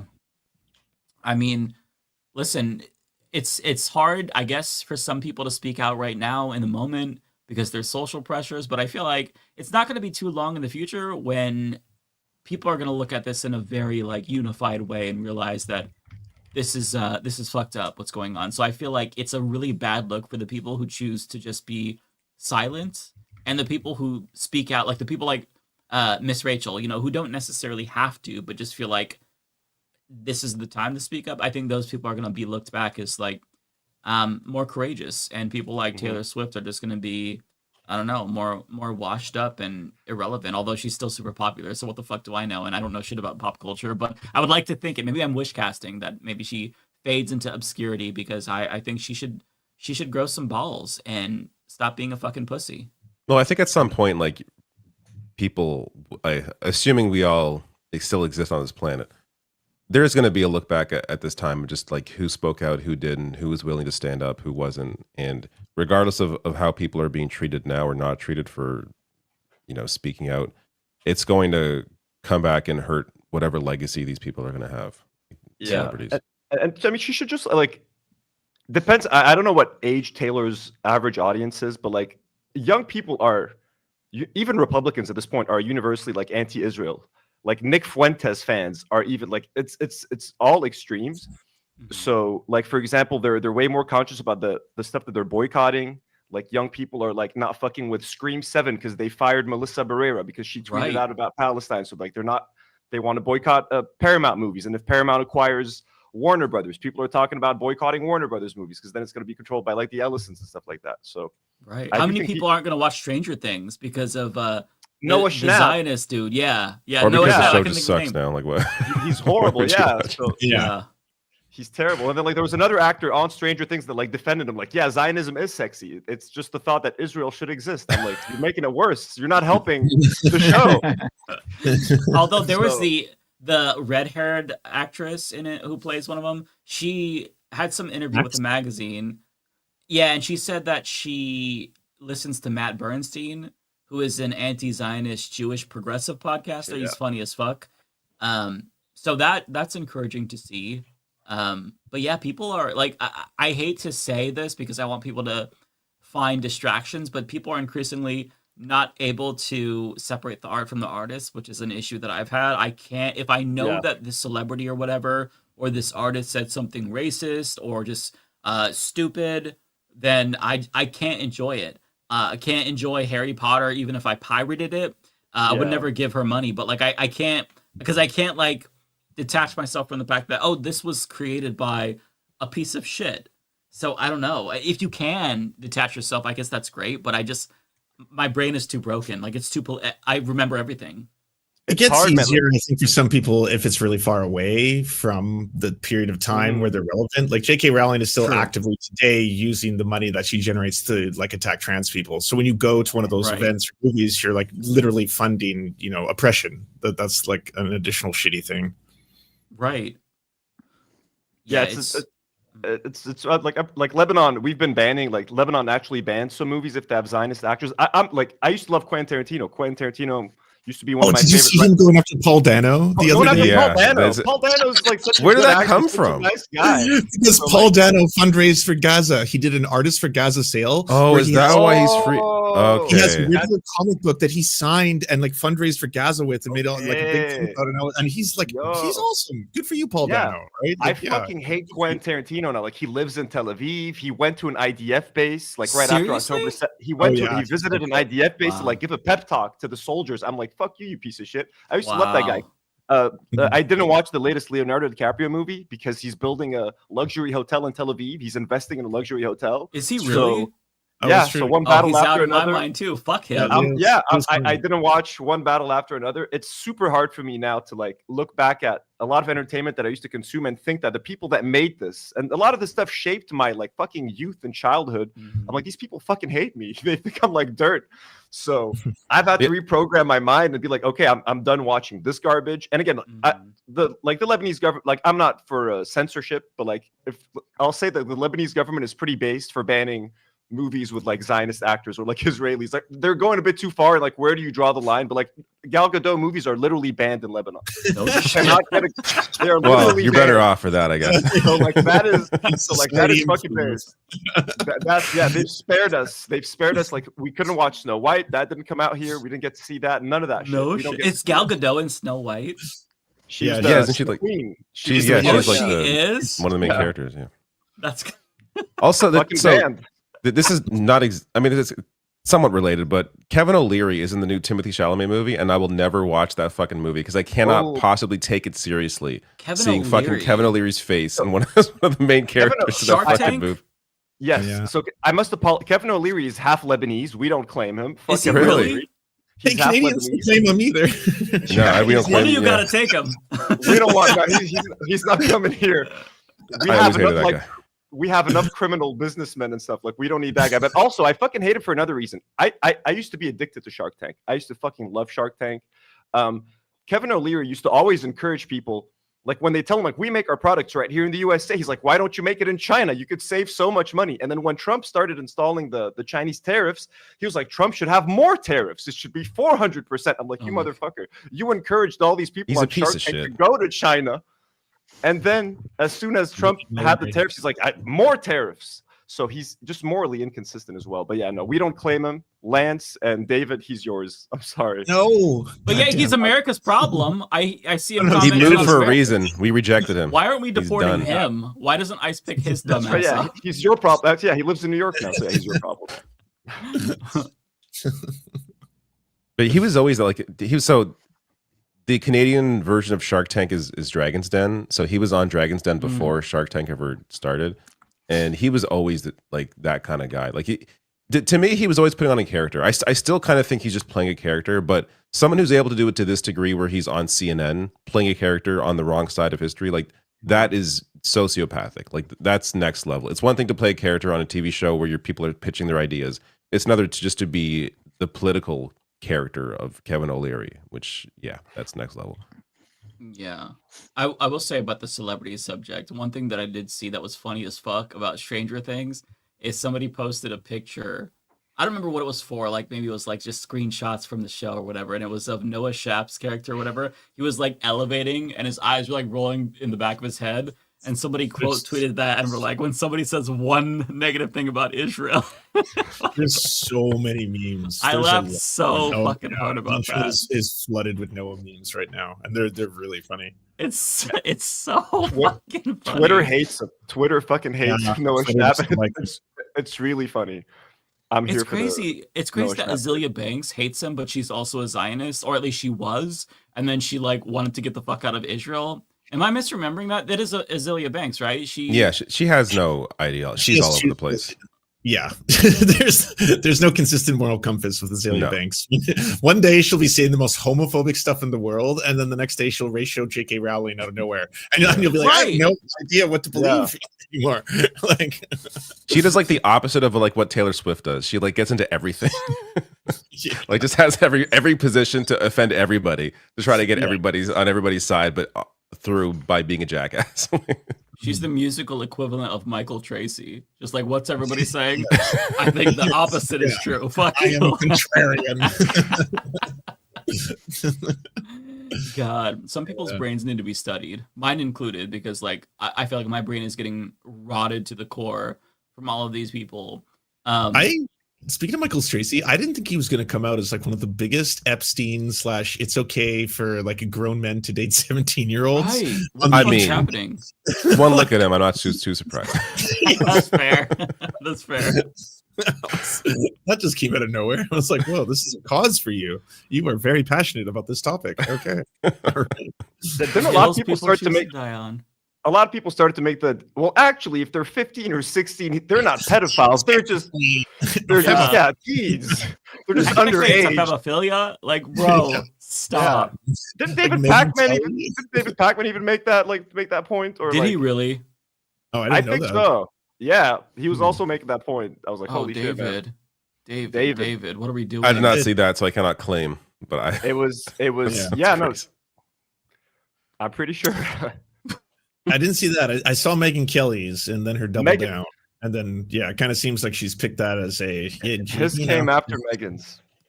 Yeah, it's insane. It's a weird. Yeah, it's like no need to. It's bad either way.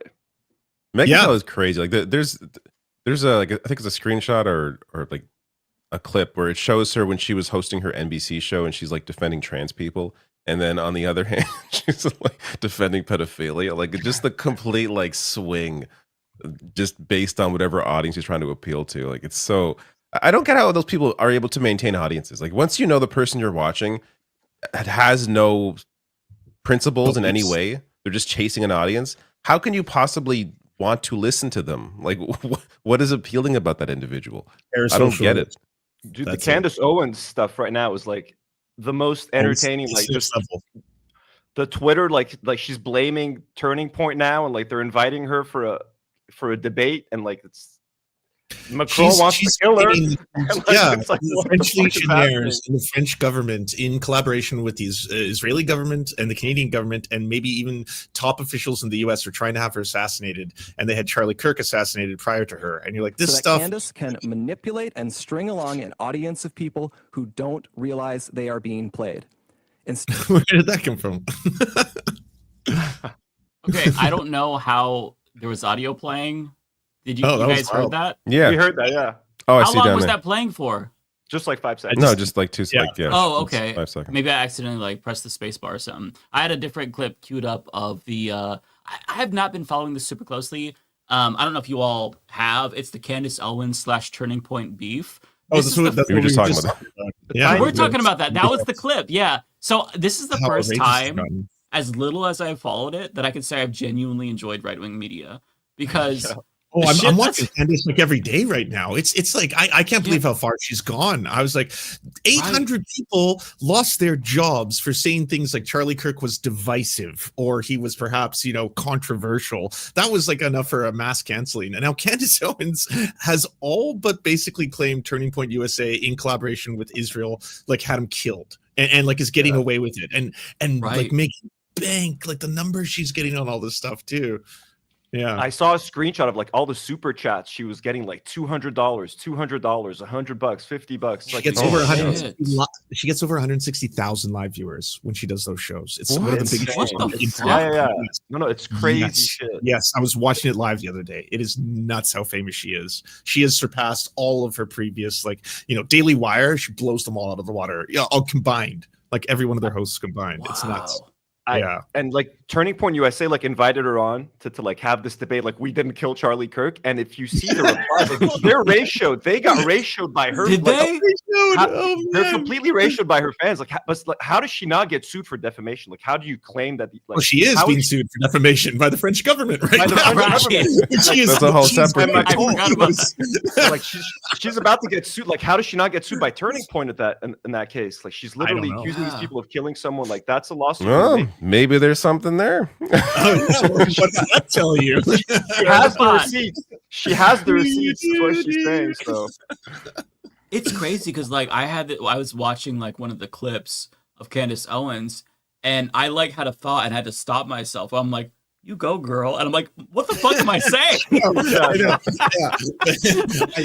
It's let them fight. Let them fight. I'm Exactly. So It's happy like for both of them. Oh, she's such a demon, but like I can't not cheer for what she's doing because it's dividing them so thoroughly. Yeah, it's crazy. Let them fight. I love it. And I will say, like, so that one video, like, I'm not a fan of Charlie Kirk, not a fan of Candace Owens. I think she's also like an anti-Semite. Like, they're both horrible people. But, like that the video, the montage after he died of them like just being friends, those pictures, kind of moving. That was moving. They were actually like, she legitimately seems like she was the only person like that they cared about him. Yeah. The only real friend. But like now, trying to sell anything, not trying to sell shirts or banners or postcards. Like immediately was like, I'm sad. I miss him. He was a great guy. I was like, no one else is saying that. Why? She had a human reaction, I think, for the first time in her life. Like I felt something watching that. I'm like, you know what, Candace, I feel your pain. But like where she's taken that now, and like like it's gone off. Maybe that was the plan all along. Develop the sympathy at first and then build up this whole freaking audience. It's like a roller coaster ride. It's like, okay, they killed Charlie Kirk and the government from France is trying to kill me. It's like, god damn, where is this going to end up next? It's like a Bond movie, or not a Bond movie, but like, I don't know what the fuck I'm watching. I can't describe it. It's so crazy. So the bald guy from Turning Point, that's the audio that you heard. I had it queued up. He responded to the shit that she said. Oh, no way. I love how he just like goes through this and he's like, she like in a very monotone voice, like, she said that we exploited Charlie Kirk's death. Like that's just like an example. He didn't say that specifically, but the way he says it is so funny to me because like on one hand, it's fucked up that he has to like dignify these accusations, but at the same time, it's like I'm glad that he has to do it because fuck you. Like, we didn't kill our best friend. We didn't hire Israeli assassins to kill Charlie Kirk. It's so it is fucking insane. Like the right-wing media ecosystem is fucking wild. Like you are going to melt your brain watching this shit. But like one thing I will say is that you will be entertained. I'll play a little bit of this if you guys want to see this, but it's fucking crazy. Yeah, I only saw a little bit so far. Candace can manipulate and string along an audience of people who don't realize they are being played. Instead of being able to grieve properly after one of the most heinous murders in American history, a murder many of us had to witness, my friends have had to endure harassment from people who have gotten whipped up by what Candace is saying. In fact, I would say we have suffered more harassment from these people than we have from Antifa supporters who overtly celebrate Charlie's murder. And you just like a lot of those Antifa this members, is a beast of your own making. Like you could not ask for the leopards feasting right now. It's like, imagine how the professors feel, right? Online, yeah, right. Yeah, that's what I was thinking too. Like, wow, like list. imagine how it feels to be on that end of the to have people go after you because of things that people say on YouTube and the podcasts. Wow, I can only imagine what that feels like. Yeah. Right. These are the guys who've sent people, their followers, on everybody else. Good. Time for me to test it on medicine. On school teachers, on doctors who operate on children, like they've had hospitals get bomb threats. Like it's been nonstop. If you happen to be a minority, LGBTQ plus, they're angry at you at any given time. They will send the totality of the far right online to like harass you. Like it pales in comparison. I'm just glad they're fighting each other. I'm just glad. On that note, though. 600 people lost their jobs in the aftermath of Charlie Kirk's assassination because they either quoted him or they criticized him or made a joke about him. So, like, these are the original directors of the mob. And now, they're, as you said, Matt, like, they're getting a taste of their own medicine. And it's just crazy to think about, like, he's saying this and has to say this when Anthony said that he got ratioed as well. That makes it so much more fucking funny because I did not know that. Holy shit. Yeah, they can't get away from like she's got way too many fans. Like I didn't know how popular she was, to be honest with you, right? Until recently, like I had no idea. It's She's just scary, but unstoppable. Also hilarious. Yeah, no, it is because she's getting so popular for the most like hilarious reasons imaginable as well. It's crazy. Okay, I'll play some more. Many of these people take this delight in how gross and unpleasant they can be. What our friends have had to endure is not funny, and it's not insignificant. It is evil. I have seen it. For months, we have received hundreds, thousands, I suspect, emails and calls asking us to respond. People have wanted us to invite Candace on the show, but for a long time, our approach was to say nothing. We did that for several reasons. First, we thought that her prevarications were so absurd that nobody would believe them. We shouldn't have to answer questions about you secret thought wrong tunnels about or the right, Egyptian brother. Air Force planes. That sort of thing is it's beneath contempt to respond to. The second reason we've said so little, though, is because there's a good rule of thumb, which Charlie followed. Do not feed the trolls. Focus on the mission. Reviving America, uplifting young people, making heaven crowded. Don't give air to people who want to tear you down and sow discord. Lastly, we didn't respond because such a gay thing to say. Making heaven crowded as a friend, and we were holding out hope that she would return that friendship and stop what she was doing. But a week from now, it's going to be 3 months since Charlie's murder. Candace has not changed her behavior. She has continued to spread falsehoods about Charlie's friends, and she continues to concoct new ones about new people. She's using these falsehoods to enrich herself while dividing the conservative movement at an absolutely critical time for this country. And far too often, we here have heard from ordinary people who loved Charlie and who Charlie loved so much in return. These people have expressed the worry that we are staying silent out of cowardice or as some sort of tacit admission that some of the attacks are true. Neither is the case. Our silence has never been, and it will never be, equal to complacency or approval.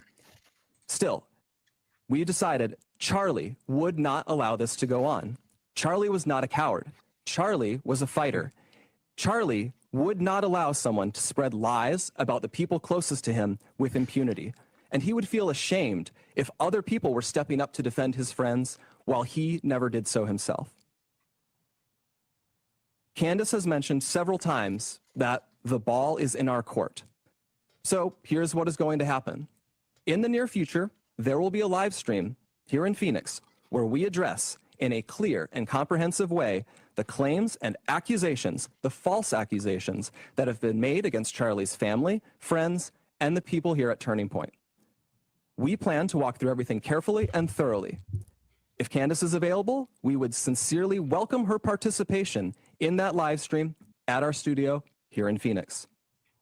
At this point, we believe the ball is back in her court. Our motivation for doing this is not out of any obligation to Candace. It is about honoring Charlie. We feel a deep responsibility to protect his legacy, his work, and the truth. I feel that. I owe Charlie everything in my life.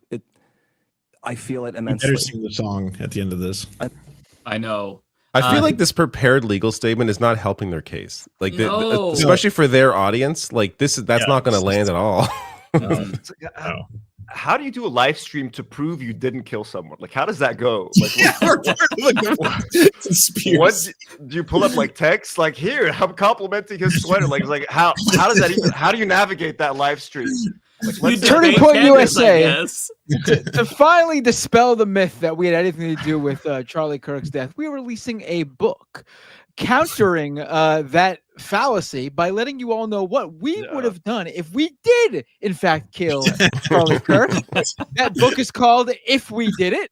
It has nothing to do with the title of O.J. Simpson's book of a similar name. I swear to God. I mean, that's literally what they're doing. They're releasing their own version of the O.J. book. If I did it.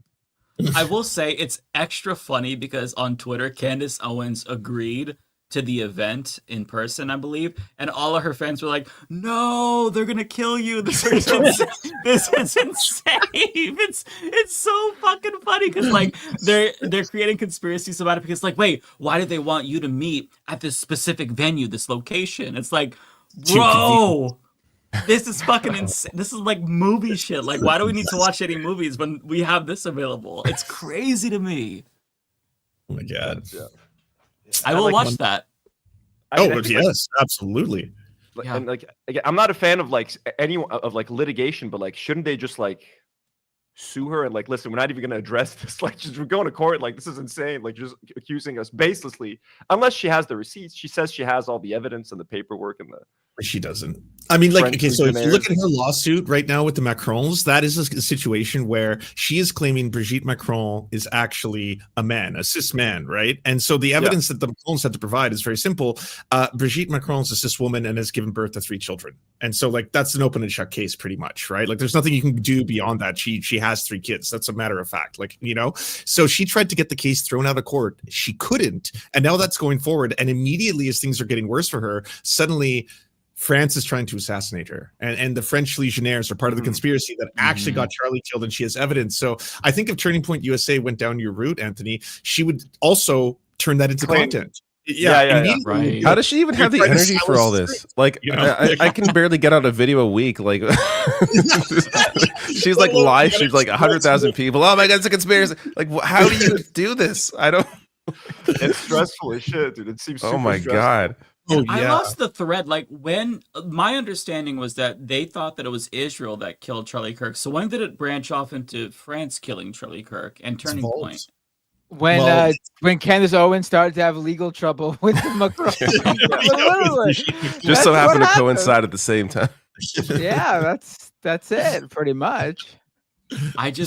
And like, it was so bad that Netanyahu had to release a video saying, "I did not kill Charlie Kirk." Like, the things that have transpired in the last year, I don't know if we're ever going to recover from them. Like, how do we move forward? It's fucking insane. Israelis did a Charlie Kirk mural. Like, within 20 minutes of his death, they had like a mural already in like the middle of Tel Aviv. Like, painted on like a proud Zionist. Wall, like, again, even if he was privately maybe racist towards Jewish people, which wouldn't shock me because most people who are, but like that, her leaked DMs don't prove anything outside of like what matters is he publicly was consistently very pro-Israel. And also, if Israel was going to assassinate someone, why would they do like a podcaster in America and all the smoke that would cause, as opposed to like how about Nick Fuentes, someone who is both like a neo-Nazi and is also anti-Israel? That would have made more sense, right, than the person who is like openly pro-Israel all the time, Charlie Kirk. Like you can't pick a more pro-Israel. The target doesn't make any sense because there are people with more power if they are trying to do that they could go after. Yeah, I don't think that like the conspiracy theorists think these things through, which is why they're conspiracy theorists in the first place. Think that's a great line. I don't think the conspiracy theorists think this thing through. You don't say. It's like if they just took it a step further sometimes. If they just might stopped be able to and solve thought. the equation. Oh my god. Yeah, it's exhausting, honestly. But like all of you have probably had a moment in your lives where like you got caught in a lie. You know, like I told everyone that my dad worked at Nintendo for a day because he did the electricity at the Nintendo factory because he was an electrician. And everyone at school was like, "Your dad works for Nintendo," and it blew up so fast that I was like, "I need an off ramp. This is too much. Like this is too much pressure for a lie, right?" How does Candace keep this going to the point where she's like, "The FBI is involved, multiple governments, you know, the Israeli government, Canada." You know, I was like, at what point is like when I was in grade 8, I pretended I couldn't speak for a day, and it was actually fantastic.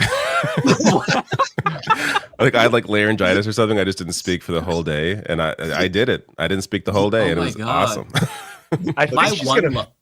I think she's gonna fake her own death. Sorry, Mike. I think she would go as far as like faking her own death. I think she would like that's the natural. I think next step. Like she's what else is she gonna do? They got a resurrection, like you know, after resurrection. Like yeah, there's gonna be like if you're watching this video, it means they got me. That's gonna come out on Twitter at some point. Oh shit! And then the return event, the eventual return, and imagine the super chats when she comes back. You know, surprise live stream appearance. She will be Christ. Christ has returned. That's crazy. Honestly, at that point, we'd have no choice but to just like become fans and follow her as if she's a deity. I mean, the level of confidence to lie like that or do something like that, I do think she has it. I don't think that it's beneath her. So, I mean, who knows? Like, there's so many twists and turns to this story. That could be the next avenue. And if it does happen, then Anthony's going to be viewed as a fucking Nostradamus of the internet. That's true. You called it. It's got to happen. Yeah, in terms of lies, I was going to say that like the biggest lie that I remember as a teenager is I was in this like secondhand, it was like a pawn shop actually. And I was trying to get this lady to take out the Xbox or GameCube games so I could like shuffle through them. She had them behind the glass. And I asked her a question and she said something and I couldn't hear what she said. And then she repeated herself and I couldn't hear what she said again. And then she like snapped at me and she said, "Why do you keep asking what?" And then I like don't know why I said this. I was like maybe 14 or 15. I was like, maybe it's because I'm deaf in one ear. I'm not deaf in one ear, but I said that. And she turned like beet red. It was like, "I'm so sorry." And she gave me $5 off the fucking game as well. And I felt so bad for lying, especially because she gave me the discount. But it's like, it was on my heart. I'm like, fuck you. Like, what do you mean? I can't hear you. But yeah, that was like. It was kind of on her for snapping at you for her not speaking like up loud enough. Yeah, she did. That was the second biggest lie that I ever told, and why I could never get away with the shit that Candace. Like that wasn't the lesson. That didn't teach you that lies pay. You weren't like, oh, whoa. There's no. I felt too bad. The lie that my number one biggest lie that really like fucked with me, and why I should never do it is okay. My sister, she made a video to fuck with my mom, where they pretended that there was a ghost in their. This was actually fucking hilarious. Where they pretended that there was a ghost in their house, and they filmed this like elaborate. Because my mom, for those who obviously don't know, none of you know. For those who don't know, as if some of you do know, my mom was like huge into like these ghost hunting shows on the Discovery Channel, and she'd watch all of them. And it drive us all nuts. So like my sister filmed this fake ghost thing where like she like caught like this ghost on the fucking screen when it was like our nephew. And like we got on the sink to turn on the faucet. So it's like, oh, shit's moving and whatnot. And so I was in on it as well. And so we showed it to my mom and she's like upping the saturation, trying to figure like, what the, oh my God, this is fucking crazy. You got to submit this to like Discovery. And we're like, no, we don't want to. So anyways, that shit backfired on me so fucking bad because we upheld this lie for like, I want to say 2 months. And every time, like instinctively, my mom will say something about ghosts. I'm like, that's fucking stupid. That's bullshit. And she's like, you witnessed what was on that video. And I'm like, I had to just zip my lips because I had to maintain the whole facade. And I'm like, bro, I cannot fucking do this. So finally, I'm like, it was a hoax. Like, we were just fucking with you. It was a complete lie. And like, my sister thought it was so funny. She wanted it to keep going. And I'm like, I can't do it because I can't pretend as if like ghosts are real. And like that legitimized her worldview, and I have to play along and just like, oh yeah, you're right, ghosts are real. I saw it. No, so like, yeah, that taught me like, no, you can't. How did your mom feel when you told her it was a hoax? Did she freak out? She didn't believe it at first. She was like, no, you're just saying that. We had her so it's actually like this is really fucked up. So mom, I'm so sorry if you see this. Like we had her convinced that it was real, and finally, when we had to explain in detail, it's like, no, we turned on the faucet like from underneath the sink, and like. The way we made the ghost disappear was we just like had the camera angle. He like ducked down and we filmed it. Like it was just like we had to explain it in like every minute detail. So that way she's like, "You fuckers!" This is making me Does laugh. she still like, watch Lance, those shows? I was thinking. Yeah, sometimes. Like Lance, now that you're talking about ghosts, that might also be a future path. Like, where does Candace go after conspiracies, murders? I think we get into the supernatural. So ghosts, ghosts and There's aliens. a lot of money in that. There's a lot of money in that. Yeah, those These are ghost so hunter many shows. YouTubers. Oh yeah, they're huge. Yeah. What does mom think now? Now she thinks that it's funny because like it was a long time ago. I was like a young prick and thought it was hilarious. Now I would feel I'm much more soft as I get older. I would feel terrible. I couldn't like lie like that just to fuck with somebody. But she does think it's funny now, and she doesn't hold a grudge, thankfully, which I'm thankful that she forgave me for that because that's extremely fucked up in retrospect, obviously. But we just thought it was the funniest thing ever because she loved that kind of stuff. So we were like, YOLO. We were literally saying that at the time because that was the thing then too. Actually, no, I don't know when this was. This was like 2012. So I don't know how old. Yeah, I think that's like YOLO time. Yeah, okay, yeah, it's around that circa, but yeah, I feel bad about that for sure. So I don't think I can maintain a Candace level lie without either fucking Lies. up or feeling bad. Yeah, lies, or feeling bad. But honestly, Exactly. I don't know if she's like high on her own supply. Like, does she believe what she's saying? I kind of feel like she does in some ways, or at least she's convincing enough to make me think maybe it's a possibility that she actually does believe the bullshit that she's saying, and she's just like naturally. I could see her convincing conspiratorial. herself. I feel like the best Yeah. liars are the ones that are able to convince themselves of their own lies, where they're just like super into their own bullshit to the point where Yeah. it's like it seems like they're not lying. That has to be part of it, right? Otherwise, she's like a compulsive fucking liar.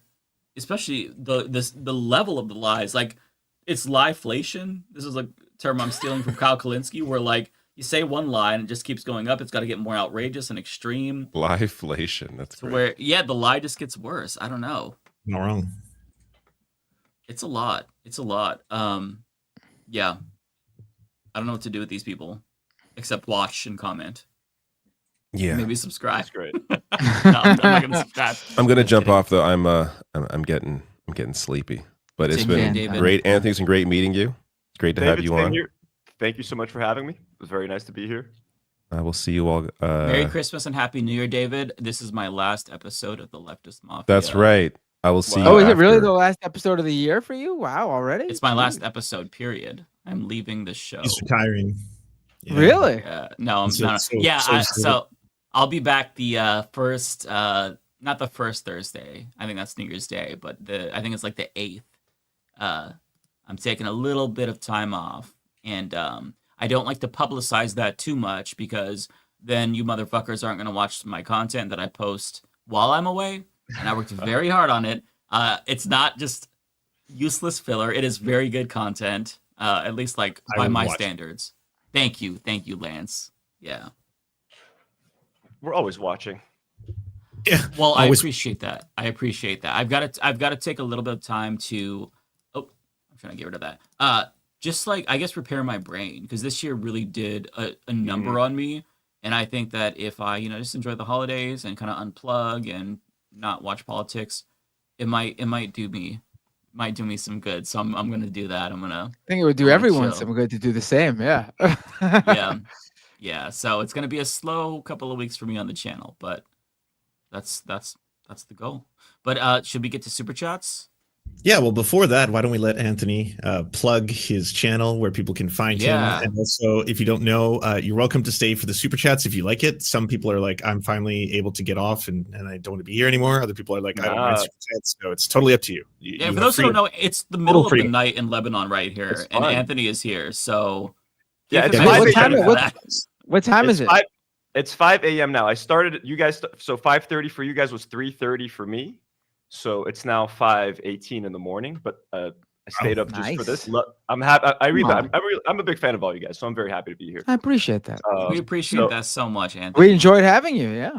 I'd love to have you guys on someday on the show as well if you guys are ever down. I'd love to be on. Absolutely, yeah. So, Hell yeah. to answer your question, Lance, I host a show called I have a channel called Do Not Worry. We used to host a podcast called Do Not Worry Podcast. At this point, it's just the name of the channel. So I live stream like 4 to 5 times a week. We essentially cover things that happen in Lebanon. Like, for example, the Pope came to Lebanon for 4 days. I kind of did some Pope coverage, just like randomly.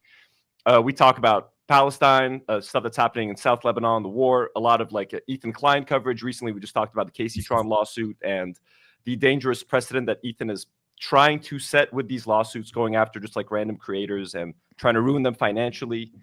So yeah, we kind of hang out on the Do Not Worry podcast if you guys want to join us there. I'm streaming 45 times a week. And Twitter, I wouldn't tell you to go to my Twitter anymore because I was telling Mike before we started filming that I've been added to some like lists ever since I've been beefing with Asmongold. Every time I tweet now, I get like ravaged by Asmongold fans.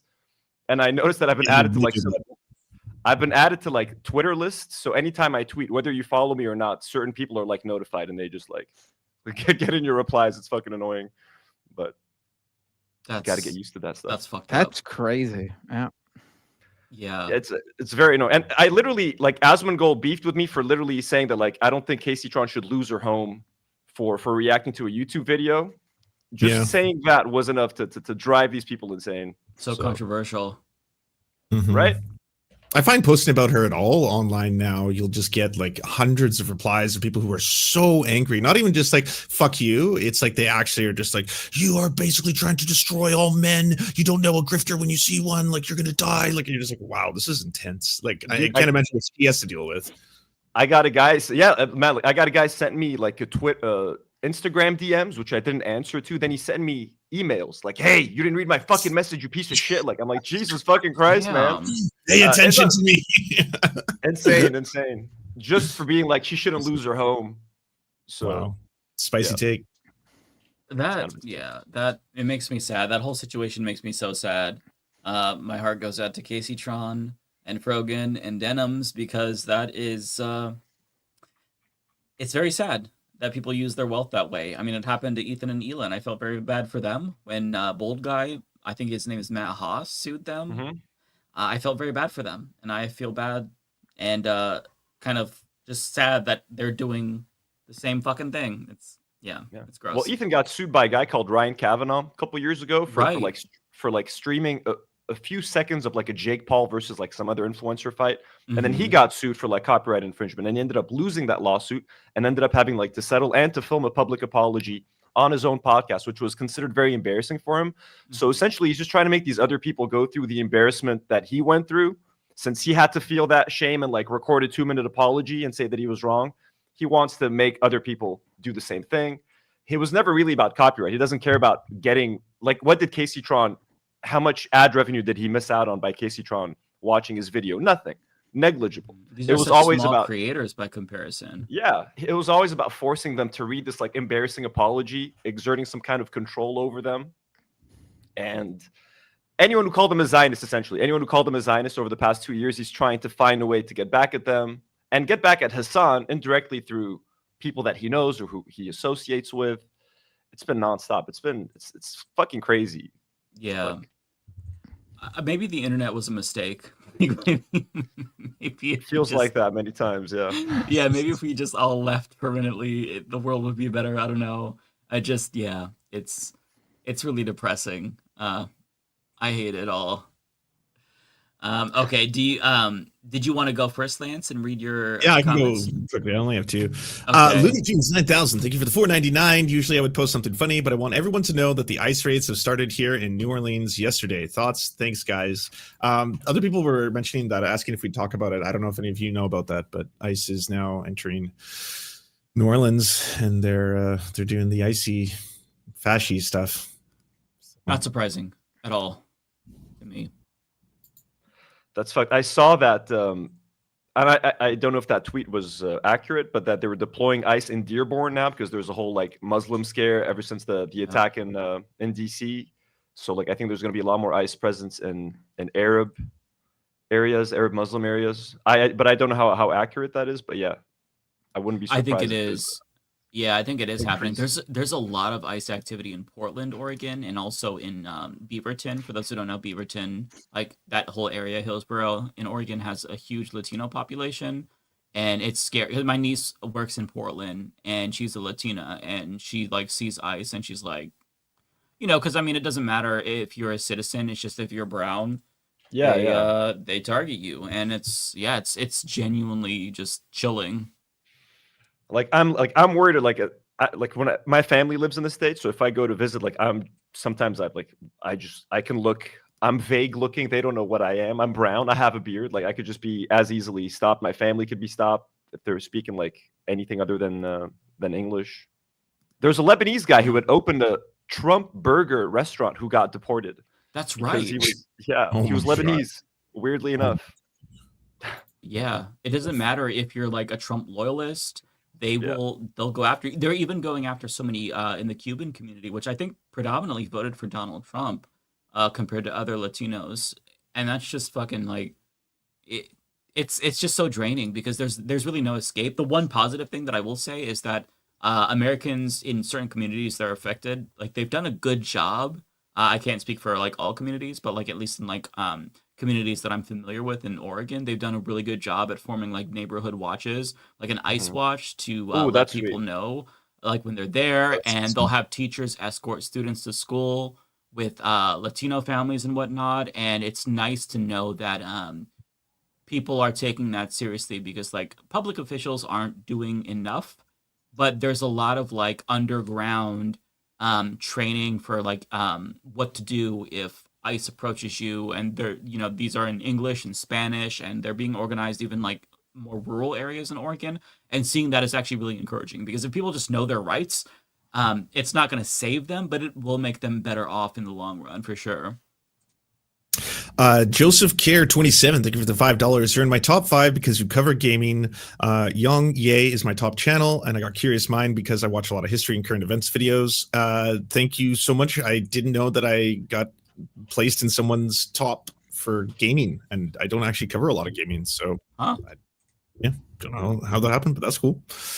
Looney Tunes 9000, thank you for the other $4.99. One more thing, Lance. If Billy May saw the Wokebusters video, he would do some serious crap to Vince. That's referencing, I don't know if you all know that the ShamWow guy who used to sell the ShamWow, the slap chop. He's now a anti-woke Republican who's got a whole campaign where he does a parody of Ghostbusters called Wokebusters, which is 90% about transphobia and 10% about making racist jokes about black people. And that's, I think, his campaign. Jesus Christ. Yeah, so enjoy that. It might be something to go see.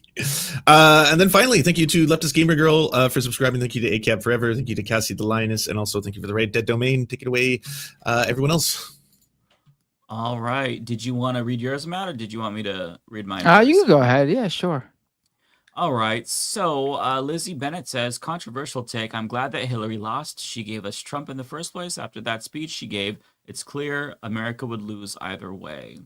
Lizzie also says, like, it's so infuriating talking to debating with Zionists regarding the genocide issue as if unaliving children, then playing with their toys, as the IDF did, would be reason enough not to support such a thing. Right. It feels like this isn't one that you really should have to debate or make the case for, but or explain. But that's the world we live in. Rolando says, enjoy your time off in the holidays. You have earned some rest. What are your thoughts on this year's Game of the Year nominees? Well, thank you for that. I'm thinking that Claire Expedition.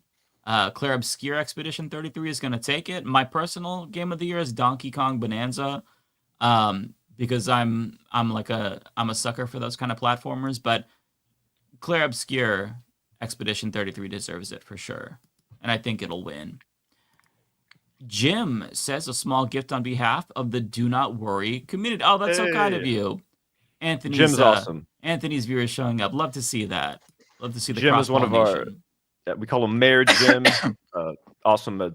He used to be an activist since the Reagan days. Jim's an OG. No shit. Leftist. Okay. Hell yeah. Shout out to you, Jim. Bayphoto says, how the hell does that list not have Nick Fuentes on it? Referring to the anti-Semite of the year list. That's a great question, right? To have him be left off, but Miss Rachel be put on.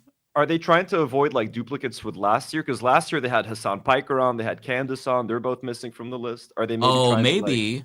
Okay. Then at least give some rationale to their stupidity. That makes sense. I don't remember if he was on last year, but maybe they're trying to like avoid the same nominees, expanding the net, widening the net. That makes sense actually. Chris says, so many sausages at this fest, highly unbalanced questing party here, LOL. Hey, we can't help it, okay? Rebecca is at a Brandy concert. I do not blame her. I would be at a Brandy concert too if I had tickets. And Ariana is burnt out, so the ladies needed some rest. I'll be gone, so it'll be rebalanced maybe.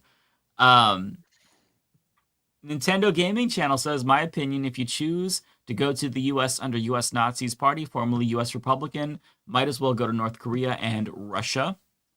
Yeah, I would not. I would certainly, if you don't have to come to the U.S., I would not recommend it, especially if you are at risk to be harassed, which is everyone that's not like white and straight, because it's not worth it. Fuck this country. Don't give us your money right now. Boycott us. Comrade says, if wanting kids to live is considered blood libel, what's that to say about the people making that claim? Fucking nuts. Great point. Dynamic Editor says, hey, Mike, I help run your Discord, and I'm running for office. No shit. I sent you an email about an interview on the Leftist Mafia if y'all are interested. I have not checked my emails in a very long time, Dynamic Editor, but I will. I'll try to remember to do that. I'm going to be probably not getting to it soon, but congratulations on running for office. That's really exciting. Happy Good luck. Yeah, that's pretty cool. Oh yeah. Sam says, thoughts on a new Rush Hour film, I think he's trying to say, by Paramount when Trump said he wanted it. Also, Paramount complained that WB favoring Netflix in the bid for WB. So I saw that they were making a Rush Hour 4. I think we're good. I think we were good at Rush Hour 2. Yes. I would watch a fourth one if I'm being perfectly honest. I wouldn't pay for that. But if somebody was like, hey, I have this DVD. People don't watch DVDs, but if it was on the TV, I would watch it, I guess. In terms of Paramount complaining about WB, I saw this, they thought that the deck was stacked in favor of Netflix. I guess that's good. I don't want anybody to acquire the WB, but if I had to, if I was forced to choose, I'd say probably Netflix is the lesser evil, because Paramount is just straight up right-wing propaganda and Zionist propaganda now too. So no, I don't want to see that shit. So yeah, I hope that they lose. The Ellisons are mega Zionists, and they have a blacklist of actors that they deem too pro-Palestine or anti-Semitic to work with. So basically, any actor that signed that letter to boycott working with Israeli production houses or Israeli productions, they're probably not going to be hired to work with Paramount. Also, there's a fun fact about Rush Hour. So Brett Ratner, who's accused of sexual harassment and sexual assault in Hollywood. He's the director of the trilogy, and he recently directed a Melania Trump documentary that's coming out in 2026. So that's his connection to and Trump asking the Ellisons hey, why don't you make a Rush Hour 4? So there might be a connection there where because Brett Ratner can't get any work in Hollywood anymore. He's working in the UAE and Saudi Arabia now. That's the only place where he can get work. What? Literally, he's doing projects and accused him of terrible things. Olivia Munn is amongst them. He's apparently an absolute monster in the industry. Yeah. And so apparently, this might be also a way for him to try to get back into Hollywood and try to direct something. So the Trump connection, the Melania Trump thing, and the Ellisons, it's all working together. Oh my God! I'm glad you told me that lore. You might have ruined Rush Hour for me, but I'm glad I know. What I want to know is, what is Jackie Chan doing? Because Jackie Chan has always seemed awesome and wholesome, and I love his early films, and a lot of them were anti-colonial as well. You know, against like Japanese. I loved colonization in Jackie China and Chan stuff. growing up. So what's he doing? He has more than enough money. You can't say this is about money. He's like so goddamn rich. He's old now though. Like he's I don't think people time is how old is Jackie? He's old. He's 71 years old. He's 70. Yeah. He can't do that stuff anymore. When did their last Rush Hour movie come out? Hold on. Like 15 or 14 years. And by the way, also 2007. It's been almost 20 years. God damn. Jesus Christ. He was in his late 40s when he was last doing those stunts. He can't do them anymore. It'll be about the next generation, their kids or their grandkids. But also, wasn't Chris Tucker on Epstein's Island? That as well. Absolutely was. He's that one of the people in those confirmed like stories about him being on the plane. Yeah. I think I'm good without Rush Hour. And plus the third Rush Hour like made less money than the second one. And like the audience is just getting older, so no one cares about this. No one's gonna show up to watch this. I mean, the Rush Hour movies were great for what they were. I mean, that time has passed though. Like I can't imagine. I think that was his best performance, and I agree. it sucks that he's Chris Tucker's best performance is in Fifth Element. That's his. That's best what I just said. Oh, you said that? I didn't hear that. I said I loved him in the Fifth I thought Element. you said Rush Hour. I'm sorry. It's late, man. I'm exhausted. Oh no, Fifth Element by I far. am too. I'm exhausted as well. But yeah, no, I agree. Fifth Element for sure. Oh yeah. Sam, thank you so much for gifting a membership. Very kind of you. Appreciate that. Oh, actually, you did it twice. Thank you, Sam. Rachel Atwood says, are HRC's Jewish grandkids old enough to hate her? I don't know if they're old enough to hate her, but I'm sure that at some point they will. Well, I don't know. It depends on how you're raised, right? We'll see. We'll see. Sam also says, with the RAM prices going up, thoughts on Micron crucial to abandon selling RAM and SSD to PC builder, but instead to AI companies? This is crazy as fuck. It is crazy. Yeah. I saw that story today. I can't speak too much about it because, as you know, I'm not the most tech savvy person. I'm more of a boomer. But yeah, anything that shifts from like that to AI, anyone that is helping to build AI, fuck them. I hate AI. I'm so sick of AI. It's like, Mike, if you don't know, it's kind of like the GPU crash that happened because of Bitcoin mining. Now there's a RAM, shortage because of the amount of RAM necessary to run the servers that power, deep machine learning. So it's actually for AI is why there's this shortage. That's where all the RAM is going that is available. It's being Okay. used by those giant data centers. So that's why consumer RAM all of a sudden is unavailable and like skyrocketing in price. And so is the cost of used RAM and stuff like that. Yeah, it sucks. Jeez. I'm glad that I'm not like looking to build a new PC or upgrade anytime soon because It's a bad time to do it. no, that would be terrible. Rachel Atwood also says, is it a war crime if war isn't declared or a murder? I mean, that's a great question, Rachel. I would argue both. Because, those bombings in the Caribbean, I think it's murder and a war crime. Either way, They've all been illegal strikes on sovereign citizens, most likely who are fishing off their own coast, right? Like, you can't say for sure, but it definitely seems like he's just blowing up fishermen. Right. I mean, even if they're literally smuggling drugs, that's not a death sentence. You don't. Well, they're not allowed to just execute the will. But you're also technically you're not supposed to do that either. Those are all under international law of war crimes. That's drugs are a criminal offense, not like something you get capital punishment for. It's fucking insane. They think they can just kill. I mean, the U.S. government thinking it can kill people just like willy nilly is not a new phenomenon, but it's just crazy how they expand, the justifications for killing people. They just they don't give a fuck. There's so much language like preemptive strikes. Like, for example, they keep escalating in Lebanon, yet it's never being counted as like a war. They just keep escalating and escalating and escalating, but they always say that but it's not escalating to a point of a war. But when we're being bombed every single day, what do you call that? Right. But they just refuse to call it a war. It's just either preemptive strikes or strike back. Like if Lebanon does something in Western media over here, that's all we read about. Like Lebanon attacks Israel, and you're just like, oh, okay. But why is Lebanon doing this? It's always literally out of nowhere. Like there's literally a report. Like the U.S. government literally said it's only going to be considered retaliation if Hezbollah responds. So right now they just have to sit there and take it.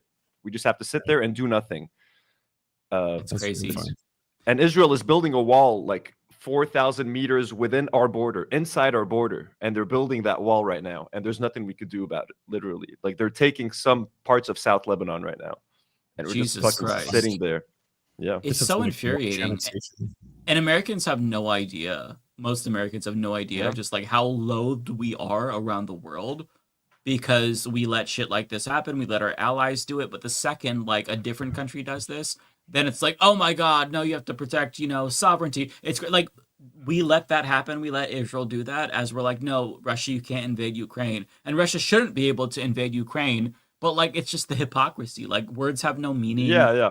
There's just, it's all falling apart. And Americans don't necessarily know that that's how we're viewed around the world as like hypocrites and the bad guys. But we absolutely the fuck are the bad guys. Yeah. No, the last 2 years have done an immense, like a crazy amount of damage in terms of like just the word human rights means nothing anymore. Like to everyone outside of the US, it is like, and look, the Middle East was never a fan of the US, but it's never been this bad. Like at this point, like the West has been exposed for like everything that they stand for, all of those pillars that they hold, the pillars of the West, and it's like it's all bullshit at this point. Yeah, it's all falling apart, and they're the ones who did it. Exactly. But Saudi Arabia still loves us, and the UAE. Hey, Mr. Beastland, let's go, Beastland! Right? Come on.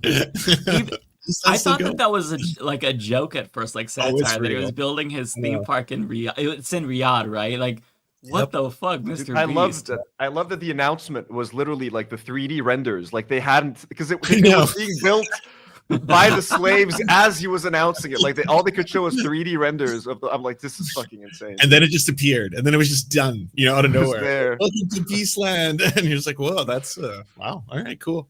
God, that's wild. The world that we are living in is so fucking strange. Jackson says, what a handsome panel. Well, thank you so much, Jackson. Thank you all for your individual news contributions. Free Palestine, keep it in the news from Somerville, MA. Well, thank you so much. Appreciate you watching. And thank you for the compliment. Autistic Goblin says, I am sitting on the floor sorting 50 pounds of BIL's childhood vintage 90s Lego pieces. Listening to y'all talk about Lego, I found my people. Fuck yeah. I forgot that Autistic Goblin is actually an AFOL, which for those who don't know, is an adult fan of Lego. Okay. It's a whole little community, and I watch. I don't like that name. It makes it sound like there's something like it's dirty or something. Really? AFOL. So if you watch these these videos like on TikTok of people building Lego sets, like they'll buy this giant like 5,000 piece set and they'll put it together in like 2 minutes or whatever. Like it's edited, right? But it's so satisfying because they just like fast forward and you just hear the click. So it's like click, click, click, click, click, and then you see it come together.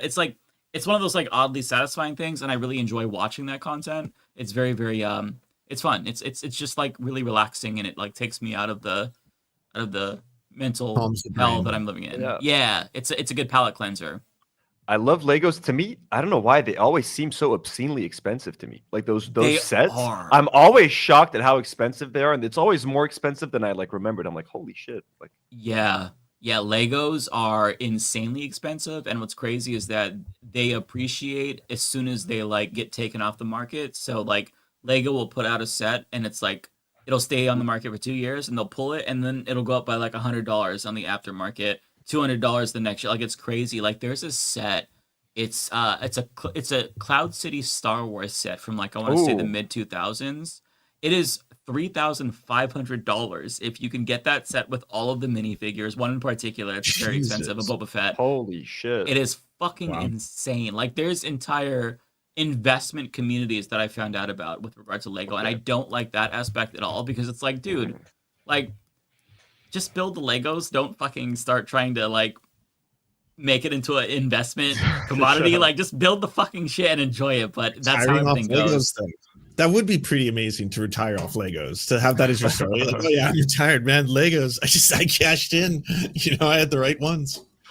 I mean, yeah, I saw my mother-in-law sent me this TikTok of this old guy who's like, I want to say 70 or 80, and he passed away, and he was collecting Legos for decades and decades. And he kept all of them. and he had like, I want to say hundreds of thousands of dollars worth of Legos. I think it was like over $1 million. Wow. But the person who was filming it owned a Lego store, and they bought like $165,000 worth of Lego. Whoa. And it's just wild shit. It's mostly like the rare stuff that's still in the package that is like super hard to come by. You bought a condo It's worth of Lego. You could fucking retire off of that. It's like, okay, we're I talking know. about billionaires. Some of these Lego hoarders, we gotta tax their wealth too, because that shit is Oh, fucking. yeah. I'll tax They that might be Lego. sitting on gold mines. V-Man says, you see that so-called debate on the Israel-Palestine situation in Canada that had 0 Palestinians. That's like having a debate on Puerto Rico status without the Puerto Rican independent movement. I So mean, they're referencing the monk debate in Toronto, and it's even worse. They wouldn't let people in who had anti-Palestinian stances for the audience because they were worried about people were going to be like jeering too much. So there's a lot of videos of people who are Muslim and are visibly Muslim, and they're showing up there and they're getting kicked out at the door, and they're like, "Wait, I have a ticket," and they're like, "No, sorry, we have the right to refuse tickets and stuff like that." Because they didn't want people to be yelling out at the debate. It was and also there was 2 war criminals that were invited to the debate. That's the other part to speak. Yeah, not so Muslims, just the war criminals are No, welcome. 2 war criminals from Israel were invited to speak at the debate. Oh, from Israel. Yes, they probably shouldn't have been allowed in the country, actually, not to go debate for fun and at the monk debates. But yeah, that was a thing. Wow. I mean, I'm not surprised. I guess I'm just a little bit more disappointed because Canada, I mean... Oh, no, we're racist as fuck. Don't... we got I expected better still. A lot of problems. We just say sorry a lot, but we're just as racist and colonial. But we say sorry. As long as you apologize. Yeah. I'm sorry. Yeah. Americans don't even apologize. We're just like, fuck you, deal with it. Jacqueline says, I had 3 political shows mentioned. I think this is referring to the YouTube recap. Robert Reich, Humanist Report, Jimmy Fallon, LOL, no idea. So I wasn't, that actually is a little bit encouraging. Maybe I'm not completely buried. There's some hope. We have evidence that the Vanguard and the Humanist Report are 2 political channels that have been mentioned in recaps. Nice. Okay. Damn, Robert Reich still putting out content. That's impressive. He is unstoppable. Yeah. He's one of the biggest accounts on Blue Sky. His, I didn't know that. Yeah, his account's huge. I like that. Damn.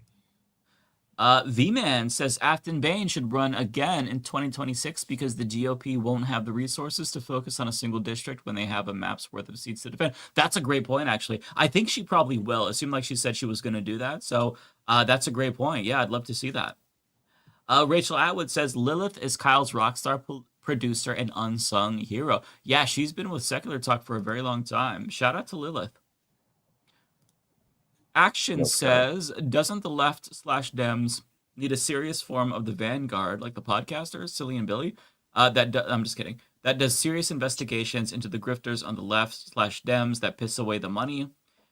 I mean, I don't think they really care. I think a lot of Democrats, and this sounds cynical to say, but I think they just they are just wanting to do the bare minimum to collect their congressional pension and find some job as a lobbyist. I don't think they actually care about anything.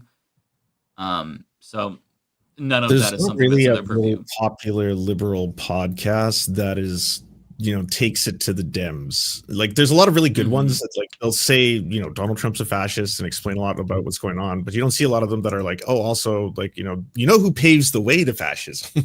Let us tell you about our own party. There's not that. Yeah. The Bay photo says Taylor Swift is so PR cautious that she's always 4 years too late on political issues. You all should watch Taylor Lorenz's recent video on her. Oh, I did see that. I didn't watch it yet, but I'll have to check that out for sure. V-Man says, here's a fun fact. Every pro-statehood Puerto Rican in Congress is on the AIPAC payroll. Also, there is a Substack on the ties to Zionism and Puerto Rican statehood. I did not know about this. I'll have to check that out because it's not super surprising since, AIPAC is entrenched in all aspects of American politics. But yeah, that's crazy. So Rachel says here, Candace kept Charlie's secret. Erica exploited it. Stakes High? Yeah, that's the next one. Stakes High says, taking a break from our dystopian nightmare, have you played the Night Rain DLC yet? I've been having a lot of fun with it so far. P.S. Matt, LFGM. So I'll be honest, I have not played Night Rain at all. I really love Elden Ring. I've played through it multiple times, different builds, but I don't know if the whole online element would be something I like, because you have to play with other people, and I'd worry that I would suck compared to them, or that they would suck and fuck me up. And I just want to play by myself. Like with those kinds of games, I don't want to like just rush. I like to take my time and really find good gear and weapons. So I don't like the idea of having to like, you've got an hour and then it all goes away. That kind of like is antithetical to me with why I like those Souls games. Sometimes I like to, grind, farm, resources so I can level up. And I just feel like that wouldn't be my cup of tea. That being said, if it's on sale for like $10 on Steam or something, maybe I'll give it a try. But I have not, as of yet, tried Elden Ring at all. So definitely haven't checked out the DLC. Looney Tunes says, not gonna lie, RFK Jr. needs soap in his damn mouth from that disgusting poem. Yeah, this was from a couple of weeks ago where he was writing love letters to Olivia Nussi and saying that he wanted to like felch her. I'm going off of memory, but I don't want to know about him felching anything out of Olivia Nussi's butthole or coochie or. I gotta say, her last name, Mike, sounds like one of the words that you taught us.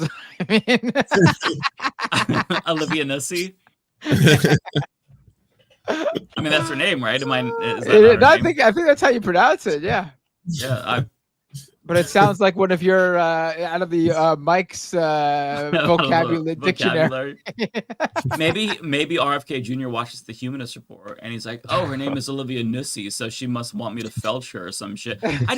I mean, how old is RFK Jr.? How is his libido still working? Like, bro, wrap it up.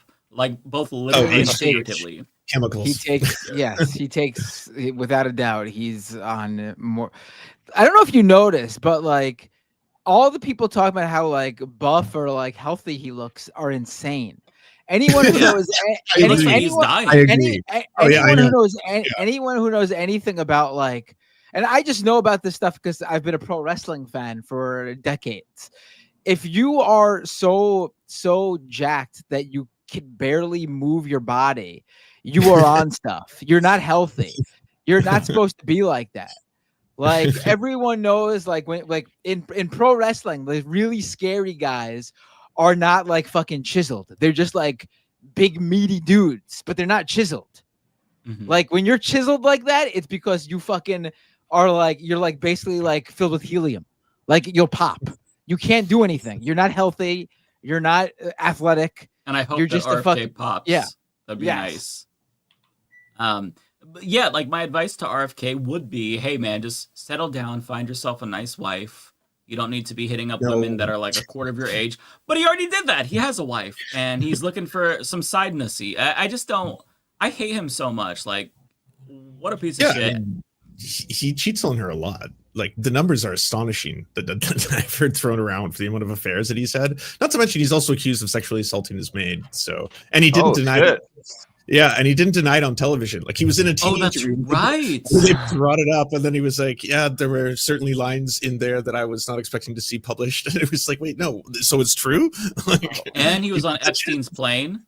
And he was on Epstein's plane, which he revealed multiple times without any provocation. I love that on Fox News at the bottom, the Chiron changes. All of a sudden, it's like breaking. Like RFK Jr. was on Epstein's plane multiple times with family. I was like, oh my god. It's just the fact that like we know about these poems just pisses me off. It's like I don't want to have that visual. Why would they? And I just found out that Olivia Nussi wrote like a book. Oh man, yeah. Why do you think we want to read your book? The backlash to that has been intense, though. I gotta say, she is getting a lot of like, yeah. And I'm no way supporting her. I think it's ridiculous the fact that you wanted to write a book about your like affair, but it's like a sexting affair online. Is that what it's about? Though?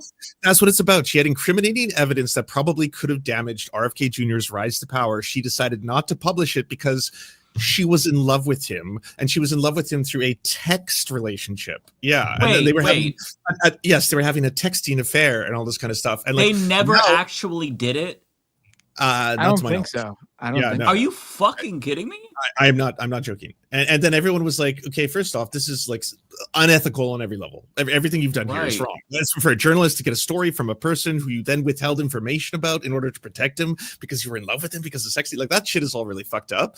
But now, like she was on the Bulwark and they were just flat out asking her very simple questions. Like, you know, do you regret any of that? Do you think it was unethical and stuff like that? And she got mad. Like she was just basically like, you can't ask me these kind of questions. Like I find this very, you know, uncalled for kind of thing. And then everyone's like, but no, this is news. This is big news. Right. You're on your book tour and your book is about this. What do you mean you're not going to answer questions about it? Don't write the fucking book. What a clown. Yeah. She wants the clout, but she doesn't want to like, she just wants to share what she wants to share. That's crazy to me that they've never actually had sex with each other, because I feel like you wouldn't talk about things like that unless you were already intimate with each other. But he's just like texting her like, oh, my love, I want to felt you. Who does like, I feel like it's even more unethical because she didn't actually physically do anything with him. I have to look up what felch means. What does felch mean? Don't look it up. Don't look it up, Anthony. I have to. I need to know what that Don't means. do it. I want to see him learn. All right. I Oh, want to see Anthony. Yeah, it's. Oh, I wasn't Anthony. ready for it. Yeah. Oh God! I should not have looked that up. Yeah. Holy shit! What a world! What a world! What a world! Right? This I mean- is just to remind you, this is the guy that is like policing our public health and acts like a fucking expert while he's felching on below. Jesus Or on the Jesus high. Christ, yeah. I don't know. I mean, cyber felching. cyber felching. Yeah. I feel like that's even like not going to be okay as well. more Like, depraved. Oh, yeah. yeah. It sounded gross. I was not expecting that. I was not expecting this. This Real combination of degenerate words. ass behavior. Literally ass. Can you imagine like being one of his kids? Like, yeah, God. that my grandpa's the one who was felching Olivia Nussey. Like, I would kill myself. I wouldn't be like if that was a family member. I'm like, into whale carcass juice. What? like I want to see his wife's reaction. What's her name? That's the Curb Your Cheryl Enthusiasm. Cheryl Hines. Yeah, Like I Curb want to Enthusiasm. see her reaction when she read the headline about felching and her husband and Olivia Nussey. Like she deserves to like see that and be shocked. Like, cause she's a piece of shit too.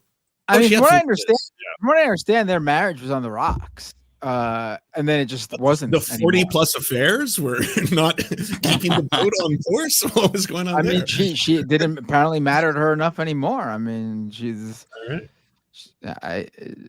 Yeah, it's crazy. Crazy. Listen, I usually don't say things like this, but RFK Jr. needs to get his life right with God. Go to church. Read the True. Bible. True. Find Christ.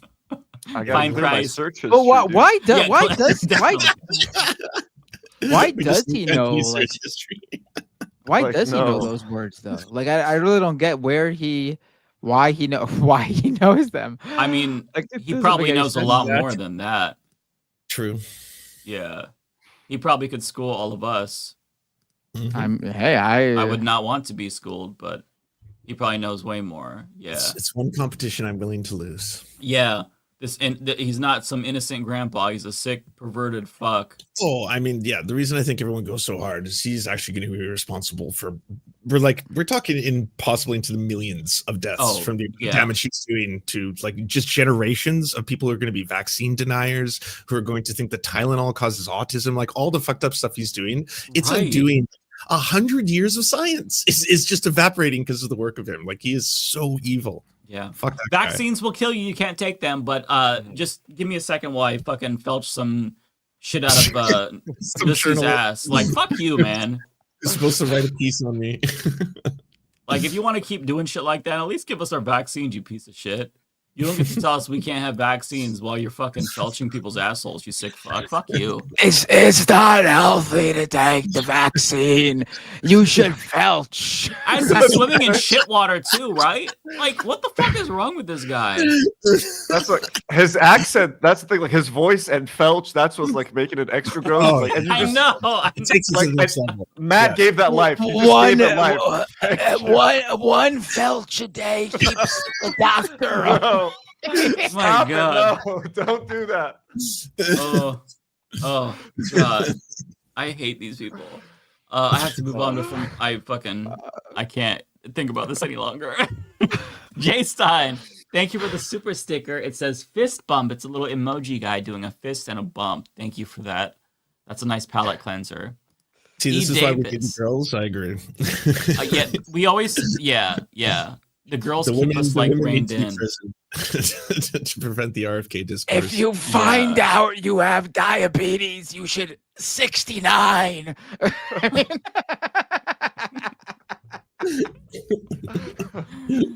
It's good for your immune system if you felch from the back and then the front first. You would say something like that.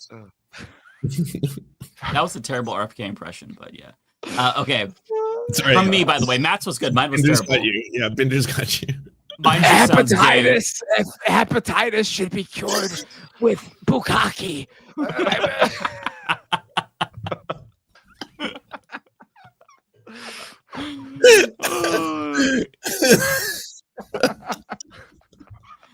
It ain't no. Matt, can you say it ain't no fun if the homies can't have none in RFK's voice? It ain't no fun if the homies don't have none. I'm spilling on myself. I can't do this anymore. I think I actually got it down. I've been trying to do an RFK. That actually is pretty pretty good. Yeah. You are quite accurate. Horrifyingly accurate. Yeah. Okay. E. Davis says, I put together the new Star Trek Lego set this past weekend. Did you really? That's a beast of a set. That's awesome. It was an incredible set to put together. Good for you. I bet that was amazing. Susan says, Mike, is your hoodie made from a keffiyeh, and where can I get one? Yeah, it's supposed to be like keffiyeh material. It also, you can't really see it. It says Palestine in the light. Yeah, that's dope as hell, by the way. Kind of see it. Badass. Yeah, I got That it is a from dope hoodie. West Bank Apparel. I saw an ad for it on Instagram. I was like, oh, that's a cool ass hoodie. And they have some really cool stuff. They have actually really affordable prices. And every purchase, I'm not sponsored, by the way, but they donate to like Palestinian causes, which is really cool. So they're Palestinian Americans. So you're not buying directly from the West Bank per se. But, I like that they donate to And sorry, what are they Palestinian called? causes. West Bank Apparel. Cool.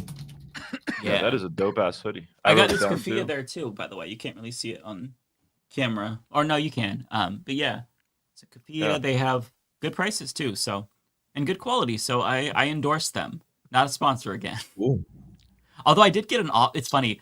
There's Somebody, blankets. That's really cute. they have they have like onesies, I think, too, if I'm Oh, that's cute. if I'm remembering. Yeah, really cool stuff. Okay. The next one here is Spot Dogs, who says, Merry Christmas days, Mike. Thank you so much, Spot Dogs. I appreciate you saying that. ABS says, hey, Mike, do you have any hopes on what to see at the Game of the Year Awards? Also, have you heard of the possible new internet ID verification bill in Ohio? I heard of a bill. I don't know if it's Ohio's internet verification bill. I've talked about that earlier, so if this is newer, then I probably missed it in my video about this. But yeah, I did talk about that, and it's definitely troubling.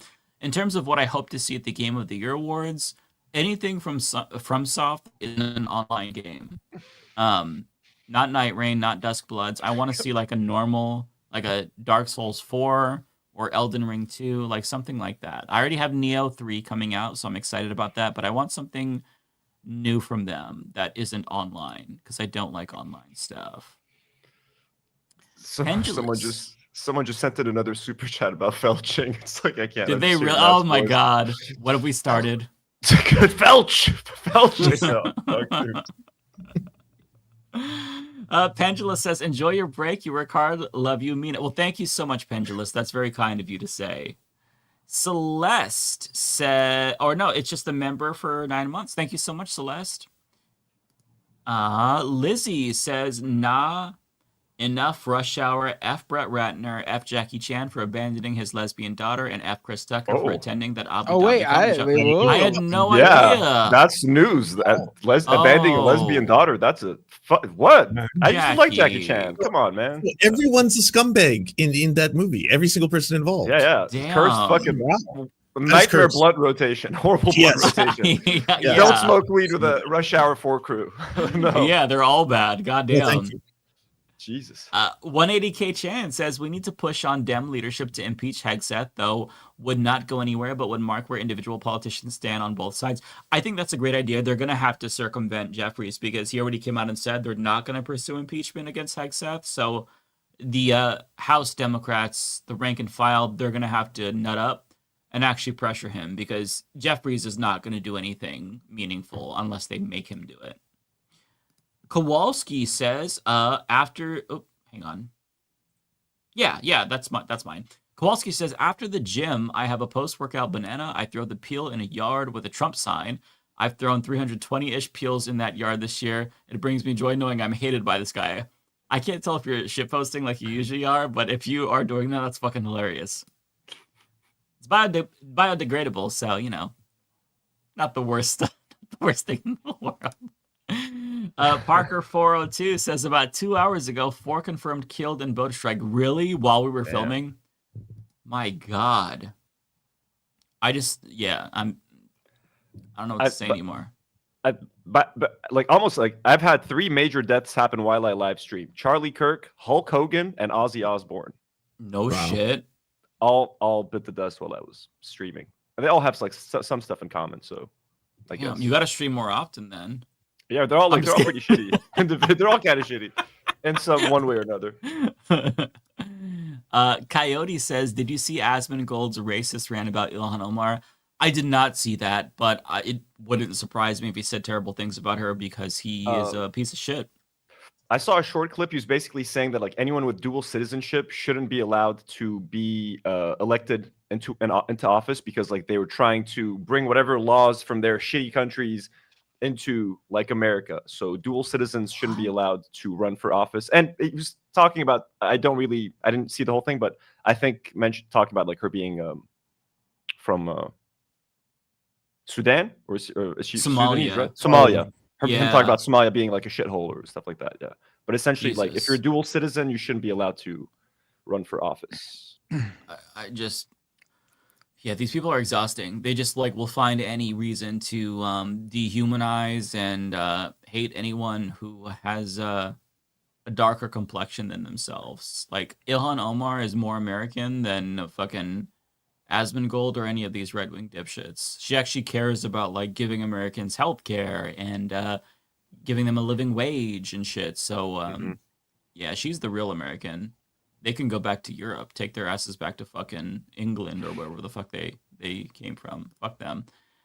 Super Platinum Man says, I like that Miss Rachel gets attacked for doing something with Mataz, but Israel gets to invite Tommy Robinson and Valentina Gomez to their country as heroes. They invited Oh, they did. I forgot about that because I did a video about that. I don't know if was that a sponsored trip that she did? Either way, like she straight up like was watching Gaza get bombed while she was eating popcorn. That's how demented this person is. Watching lives be extinguished while she's eating fucking popcorn. I feel like she tries too hard. You know, she's Psychotic. like always, she's like Hitler Maxine so much that it seems kind of just like, you know, it seems forced. It's LARPy for sure. Your heart's not in this, you know? Yeah, like it's extremist-flation where she's trying to outdo herself and she's competing with herself and she keeps winning, so she feels like herself, she's winning and losing at the same time, so she's got to one-up herself, beat her own record. I don't know, but she needs like genuine, sincere like mental health. Have you ever looked at her comments, like on her replies on Twitter? Like a lot of the people in those circles also hate her. They're like, "You're not white, not pure," like all this shit. That seems exhausting. Who would have thought? I mean, the people she's pandering to don't like her. Yeah. What the fuck? What a shock! Goddamn. Call me Valentina. Oh my God.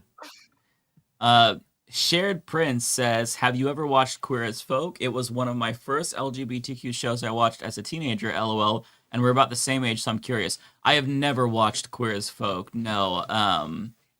I did not have cable, so I did not even have access to it. If I had the ability to, I probably would have watched it out of curiosity, but I probably would have hated it because, well, actually, I can't say. I was going to say the actor is a huge, like, shit lib, and he was, like, shit-talking leftist, so I hate him. But back then, I wouldn't have known that or been, like, that politically involved. So I'm, like, I guess ascribing hatred back then when I wouldn't have known. But no, long story short, I haven't seen it. But fuck the actor in that. I don't know if I might have ruined it for you though, Shared Prince, because that guy is a huge like liberal piece of shit. I don't know if he's a Zionist, but he's probably like a liberal Zionist too. Like he's just centrist fucking shit lib. I don't remember his name. Let's see here. Jeremy Applegate. Thank you for becoming a YouTube member. I'm almost through mine, by the way. Sorry, everybody. Nixter says RFK be felching raw worm-infested bear meat drenched in synthetic dye from random journalists, but won't get a dang vaccine. I know, right? It's crazy. It's crazy. Jeremy says, check out reporting. If he could felch the vaccine, if the delivery system was different, you know what I mean? He would be more receptive to the vaccine, perhaps. It's true. Maybe it's just like he has a fear of needles, so if he could get it administered that way. Essentially. Oh my god. Methods for getting it. Check out reporting on the crypto mining operation they're trying to launch on the north slope of Alaska, burning natural gas to power the operation. I haven't seen that. I'll look into that. That's crazy. Sam says, saw Begonia. Worth seeing. It has Stavos. I've never heard of Begonia. It does have Stavos. That's true. It does. Stavos is the main character. I'll look into that. I don't know what this is, but it has Stavos, so I'm interested. Is it Stavros? It's a hard watch, but it's basically based on a Korean film about like this woman who's this corporate executive who gets abducted by two people, and you spend the whole movie wondering they accuse her of being an alien, and they're trying to save the Earth by kidnapping her. But are they actually just abducting a woman, and is this all like kidnapping and terrible, or is she actually an alien? You keep doing the back and forth the whole time. Oh, interesting. Yeah, that actually sounds interesting. That's spoiler-free review. Okay, I'll check it out. That's all that I have. So, Matt, did you want to go ahead and go through yours? Yeah, sure. Let's do it. I'm gonna run to the bathroom real quick. I'll be back, and I'll. Oh wait, what are we? Hold on. Where I gotta get to the. Hold on. I'll pull up your first one for you. All right. Perfect. All right, here we go. Tokyo Hans with the super chat. I am sorry you guys didn't get into the finalist list of anti-Semite of the year. Maybe next year, right? I'm really disappointed. I thought we were up for the running for that one, guys. I guess we just weren't anti-Semitic enough. If anyone doesn't know, woman who runs the account that runs the anti-Semite of the year on Twitter and all that, she's a rabid racist, like extreme racist. Oh, yeah. She's like dropped the N-word, and she's like tried to run away from that, and like it's on the way back machine though, so you can't hide from it forever. And yeah. Oh, she is also someone who was at January. Oh my god! She was a Jan 6th person. Yeah, January 6th person. Alongside Lives of TikTok. Wow. Yeah. Ethan Klein was shouting out Majority Report like 2 days ago about how you guys are like pushing anti-Semitism on the left. Yeah. Sam Cedar, that's all what he's all about. Sam Cedar. He just loves being anti-Semitic. That's his whole shtick. Yeah. That's the brand. Yeah. You just look at him and you go, yeah, this guy is definitely hates Jewish people.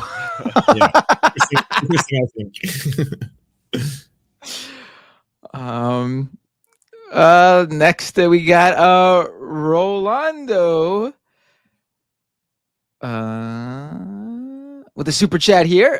David's right about YouTube's algorithm excluding political content creators from the 2025 recap. The Humanist Report, Rational National, Majority Report were missing in mine. Right. Someone did tell me that my channel came up for them, and my assumption there is just like my personal channel is just not big enough for YouTube to have like blacklisted. It's just not even on their radar. Like they probably have this list of like really big channels that they knew would be on a lot of people's lists, and were just like throw these on there and didn't go past that, like didn't go down the line in terms of like smaller channels. Well, I think they just want to discourage people from making that kind of content because it's not advertiser friendly. Anytime I used to cover the war, we would get demonetized or like get the yellow dollar sign because we're showing footage of like bombings and explosions. And the IDF recently made a $50 million donation to Google to try to like increase ads to deny the famine in Gaza. So I'm sure there's a lot of Like, I'm worried about YouTube, honestly, moving forward, because you can't say Zionist on Twitch anymore. We saw what's happening to TikTok, Instagram, Meta, very much, they very much censor pro-Palestine content. I think that's coming to YouTube. So, like, it's just scary making politically charged or any political content. It's so, unless you rely on Patreon memberships, like have a direct connection with your audience, YouTube as a platform does not help or push you at all as a creator. It's like fighting against you. I don't think they like mind it because it just brings people to the site, but they definitely don't do anything to like promote it or back it. Absolutely, yeah.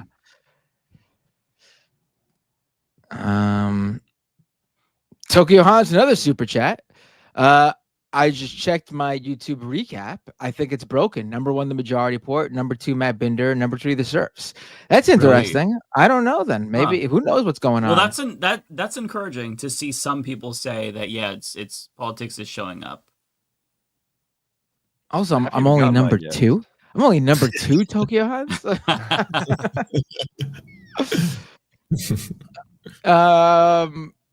Tokyo Hans sent me 5 gift memberships. Thank you so much, buddy. Awesome. Deathstroke MC with a super chat. The lying lizard war criminal has opinions on genocide. Do tell. She's literally responsible for Trump in the first place, by the way. Yep. Yeah, Hillary it takes nerve to literally have anything to say when you are single-handedly one of the biggest reasons we are where we are, because you couldn't get the easiest job in the world done, defeating Donald Trump before he even became president the first time. If there was any time to nip him in the bud, that was it. And you couldn't get the fucking job done. What a fucking joke. And after she propped him up with the Pied Piper strategy, how do you live that down? Like at least Kamala Harris can say that, you know, she was kneecapped in every way if she wants to like come up with excuses of losing to Donald Trump. And those are true arguments. I'm not saying that's true. That's why she lost, but those are true points that you can make. Like she didn't get to, they didn't support properly. Yeah, she didn't get to run a full race. She wasn't getting. Joe Biden wasn't dropping out. Like he was like, I'm running for president. And everyone's like, you can't speak English. Hillary Clinton literally, like, it was hers for the taking. The entire establishment backed her years in advance. She had all the institutional backing, all the backing from every organization. Donald Trump was an absolute pariah in 2015, 2016. There was no legitimate backing for him aside from his supporters. Unlike now, where like he's got the support of like business leaders and the scammy tech people. Like there was no support for Trump in that level. Like obviously there were some rich people backing him, and you couldn't get the job done. You couldn't score on the layup. Like you got to be kidding me. You should fucking just disappear for life. Yeah. Nerve to go out there and say any words about anything. It's funny when Anthony's kitty popped up. I said kitty, and my dog came running in here because she got jealous. Because she's jealous of my cat. So she heard me say kitty, and she's like, "Oh, where's the fucking kitty? No, pet me instead." And that's a really cute kitty, though. They're not used to me being up right now, so there he is. Maki, say hi. Aww. Say hi, Maki. Hi, Maki. Sweet little boy. Oh, get down. Get down. When you got cables and cameras, I got 2 cats, so like they're always playing and like fighting and stuff. They have no respect for boundaries. No respect for boundaries, cables. Animals pets really think they're the center of the world, don't they? It's amazing. Those sons of bitches. They are though. They are though. They control my life. Yep. Yeah. What I like about pets is that they do it doggy style. Oh. Let's go. The Bay photo. When the centrists and Ezra Klein types say the demo should run more. What? The demo? You mean the Dems should run more centrist pro-life Democrats? They're talking about people like Henry Cuellar. Yeah. Exactly. I mean, we could have had a good progressive there, but the Democrats literally backed him. It's unbelievable. Yep. Super Platino Man with a super chat. What's your opinion of Killified trend online and people edit or face swap one face with Charlie Kirk? Oh, Kirk, yeah. I mean, what I think is that's that Freudian slip. Yeah. I really think it's funny because it shows that the right's entire project to make Charlie Kirk an untouchable saint backfired immensely to the point where spectacularly. he has become nothing but a joke online. His literal image, his image, his He's face a reply guy forever. has become a joke. Yeah. My favorite is one of him in sexy red. I was dying laughing. What's weird is like I see his face everywhere now. Like he's just like I think he's actually poisoned like AI models to the point where they're just like when people create AI images, they just accidentally make Charlie Kirk like in the background. Like he's gonna become just like a generic, like he's gonna become like the new generation's like generic name, but it's gonna be for his visual. Like his look is gonna be just like John Smith or something like that. When just Ridley Scott, when he makes Gladiator 3 and they have to populate the Coliseum with like these fake CGI AI characters, there's gonna be a bunch of Charlie Kirks in there. Right. Essentially. Donald James with a membership super chat member for 28 months. Thank you, Donald. Damn. 28 months. But I was watching you, Matt, back in the Michael J. Brooks days. Left is best. Thanks, Matt. Cheers. With the non-alcoholic beer emoji. Thank you. Yeah. Those were the days.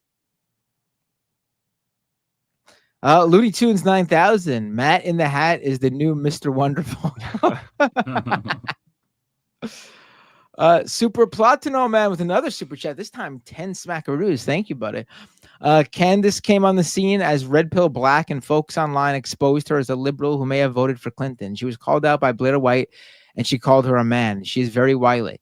I never got the whole Candace Owens was a fake liberal thing. Like maybe she was just like when she was in college, I think she sued her school for like racism or something. And I think she probably just had like general like a database after that. She actually started building a database of like reasons to cancel people for like, you know, egregious acts. And it backfired spectacularly. The right hated the idea. So did like liberals. Right. I mean, I think she is who she is. I mean, she's a right winger who has no problem going wherever she feels like she needs to in order to grift. But I don't think she's like faking being a right winger. I don't know if you guys agree. I agree. Candace Owens is a secret liberal. I don't think so. I think you were right. I think you were the person who was saying earlier that she probably, or maybe it was David, she says so much stuff that she might actually start doing a feedback loop where she starts to believe some of it. I think that's plausible. I think she's got too much passion and hasn't like I would have looked for an off ramp so much longer ago. I would not have waited until like I'm literally saying out loud like French legionnaires are collaborating with Mossad to like assassinate me. Like, you know, she's gotten to the point now where she's about to cross it. If she tries to take down Erica Kirk, if she like names Erica Kirk and says that he was, she was involved into this somehow, that's the point of no return that she's gotten. That's the only thing she won't cross yet, because like you can't come back from that. Grieving widow was somehow responsible or somehow knew about the assassination of like Charlie Kirk. Like that will be a perpetual war that will like fracture the right. Yeah, and that might. I think you just predicted her next move. Actually, it's it's blaming. That's the only card she has left. Then that's like that's the bad one. There's grieving widow attack. That's bad.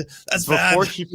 Before she fakes her own death or like a fake kidnapping on live, that would be cool too. Like if she gets people to kidnap her while she's live, that would cause a lot of drama. She would do that. But she has money to up the production value for sure. Before that, she's definitely going to go for Erica Kirk. That's for sure. Let's see. Tokyo Hans again. I have just added my Kalshi prediction based on Anthony's insight. And he just made another prediction. Just edit. We were changing. First, Erica Kirk killed her husband, then possibly kidnapped. Or new. Yeah. Yeah. That's the trajectory that makes sense. Yep. This is for me. I don't see this one. But all right, Dan Wick, thank you so much for the super chat. Nothing there though. Parker with 402 with a super chat. With the World Cup draw happening tomorrow, does anyone else really want the U.S. to get an unlucky spot just because Trump will be there and he'd be mad? I don't know. I say if you're a U.S. soccer fan, you should root for Team USA. Trump doesn't care about Team USA, please. I mean, NYCFC's goalie. I'm a big NYCFC fan. Their goalie is most likely going to be the Team USA's starting goalie. So I'm 100% rooting for them to support them. Don't let Trump ruin that.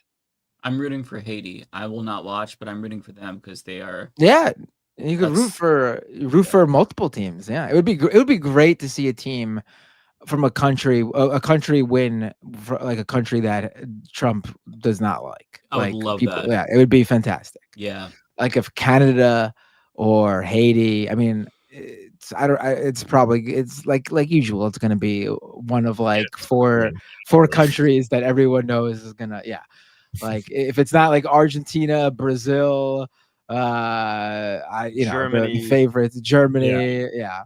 I'm sure. I'm pretty sure that Holland has put Norway in the mix because he's been a fuck. If Holland gets Norway to perform even at a decent level at this World Cup, I think Holland's gonna end up being like a fucking bigger name than he already is because he's gonna perform at the World Cup. Like he's gonna be fucking huge if they just even like get past the group stage or something like that. I really think this is going to be his World Cup. The USA is a very small story here in the World Cup, so don't not root for the team because of Trump.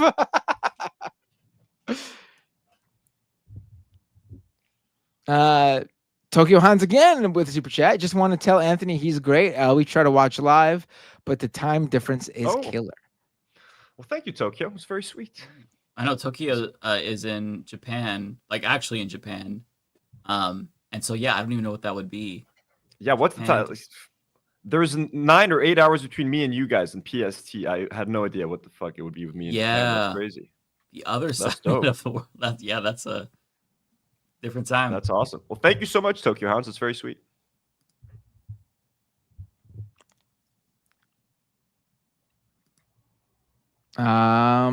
Here's Dan Wick's super chat. This is the one I saw. I was wondering why the other one was blank.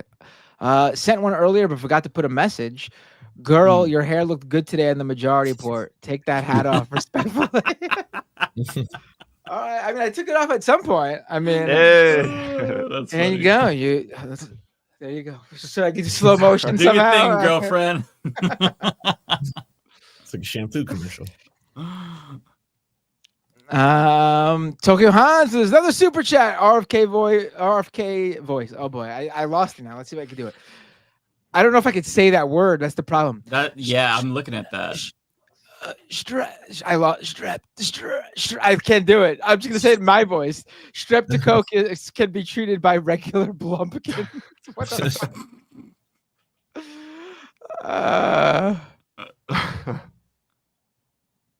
Came here for Sargon of Akkad. I'm disappointed. I'm sorry, Blade. Blade says, I came here for Sargon of Akkad. I'm pretty. Blast from the past. Sargon of Akkad. Oh my god. It is. He made back in the day. He had made 3 separate video essays about me. About you? Because during Gamergate, Sargon of Akkad hated me. He knew exactly who I was and fucking hated me. Wow, I didn't know this. Yeah. Yeah, it doesn't help that the only other Sargon that anyone knows of is this guy online.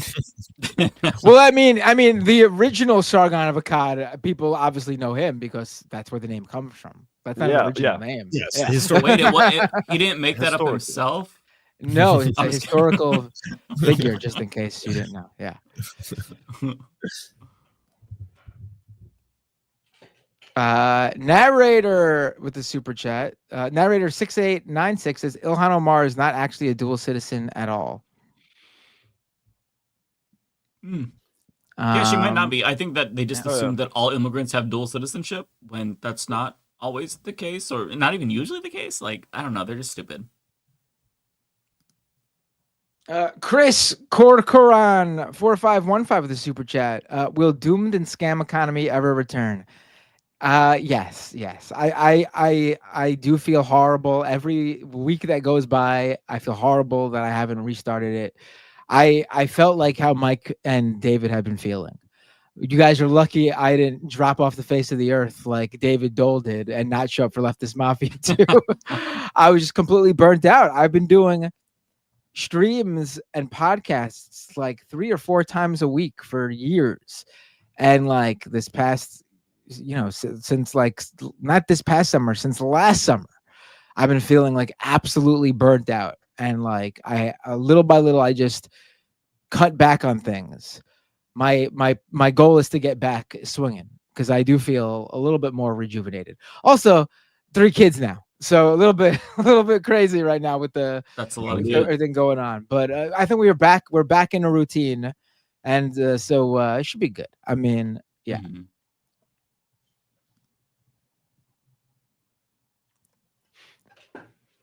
The Bay Photo with a super chat. You were my number 2 channel on my recap too. So congrats on being too small for the algorithm to think you're political. LOL. No, it's all good. I mean, nice. Yeah, I appreciate the support. Super Platinum Man again with the super chat. PBD has compared Candace to Morton Downey Jr., an 80s talk show guy who painted a swastika on his face for ratings, and his career was over. Yeah, but the thing is that Candace's career isn't over. She's arguably more popular than she's ever been. This is her peak. She's the biggest thing right now in terms of like streamers. This has completely like rejuvenated her career, if anything. PBD's hilarious. I mean, literally, her friend getting killed is the best thing that's happened to her. Maybe the Blake Lively stuff was a little bit better for her career because it crossed her over outside of politics to like a mainstream audience. But this Charlie Kirk thing is certainly up there for her. Wait, she covered the Baldoni stuff? That's what made her explode after she left the Daily Wire. Yeah. Yes. Holy shit. She became one of the she became like like I had people who don't follow politics who would show me TikToks of her and be like, I don't know who Candace Owens is. She has the best coverage of the Blake Lively, Justin Baldoni scandal. I was like, that is a far right extremist. Like she hates like gay people, trans people, Muslim people, Jewish people. Like she's real intense. What's she doing on TikTok? And she like sort of changed like her branding a little bit. Like if you watched her stuff during that time, it went away from like the newsy, like right-wing podcast type look to like these like soft colors, typical that you would see from like woman lifestyle influencers that talk about celebrity gossip. Do you know what I'm talking about? Like those sort of like pastel colors. The very like she totally like. Yeah, she totally like leaned on that aesthetic, and it made her like completely palatable to a whole new audience. That's insane. Crazy. We got to do something like that, like find a celebrity story to latch onto and then use that as a Trojan horse to make them socialists. But I just don't give a fuck about any story to like learn about a celebrity or something. Oh, I've been really wanting to. I've been thinking torture. like, should I start like a sports channel, or I just talk about the Mets all day, and then that way I could like. She had a lot of success. What? I said Emma Vigeland did that. Like did a lefty sports show. Yeah. Like there's a market for it. Definitely. Yeah, and then I was like, I'm gonna do because I play Fortnite a lot. I'm like, I should really start a Fortnite channel because I'm just playing it. I'm just playing Fortnite anyway. I might as well. And that shit does really good. Like the only thing that I mean, if I liked Minecraft, I would be rolling in the dough because Minecraft content goes fucking bonk. Roblox content and Minecraft I just can't stand either of those games, so I can't do it. Fortnite I could do though. This one, I don't know if you read this yet. This one is what popped up. I might have brought it up too soon. Oh, no, this is for me. Marla Surratt with super chat. My recap was totally lame. No political content mentioned, and it's easily 2/3 of my day. Half of others, I didn't even know who they were. That's crazy.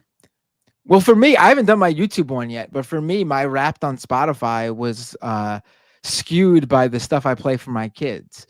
So if you're wondering what my number one song was of the year, you'd be correct if you said it was K-pop Demon Hunter song. Yes. Is it the one by the boy band? It's not. It was the one that she sings when Jima, the guy at the end. Well, how does it go? Oh my God, I'm having a mental block. The one that they sing together when they're fighting. This is what it feels like. Oh my! My. Will you sing it in AirPods just died. RFK's Oh voice man, hold before on. you? I think it's like this is what it feels like, or this is what it sounds like. Oh, This is what it okay. sounds like. Yes. This is what it sounds like. I recently I saw it like 2 weeks ago, so Okay, I watched it It's myself fresh. as well. I watched it when I was building a Lego set. Actually, I was like, "Hey, this is pretty good." yeah, I It's like a the really Soda good Pop movie, song. and honestly, It's a all good one. all the songs are really good too. Like they are Yeah. actually good songs. Yeah, no, it's good. And the Soda Pop song is very fucking good. Yes. Matt, will It you is- it sing is it in very good. RFK's voice? What? Will you sing the Soda Pop song in RFK's voice? Oh boy. No, I can't. I can't. Maybe if it was a little bit earlier. I just feel my voice not ready to do it right now. I thought I'll I'd try try. and I'll get back to you. Okay. Next one here from Kowalski. Kowalski says, looks like with a $10 super chat. Looks like I have my first ever video to reach 40,000 views and I have over 4,000 crazy. subs. That Binder bump on Majority Report is playing dividends, though the comments tilt me. I will put out more videos soon. Yeah, so Kowalski's got a channel now where he talks about politics from his farm. And it is like while he's like in his farming like stuff, like those farming trucks he has, whatever they're called. And I was saying on the Majority Report, like, did you mean tractors? Somebody doesn't play yes. Farming I'm Simulator. tired, guys. It's 11:30. The All right? farming trucks. But no, but it's not just the tractors, like the called. You're The cutting thing out. that- I don't know if it's your mic or your something just cut out there.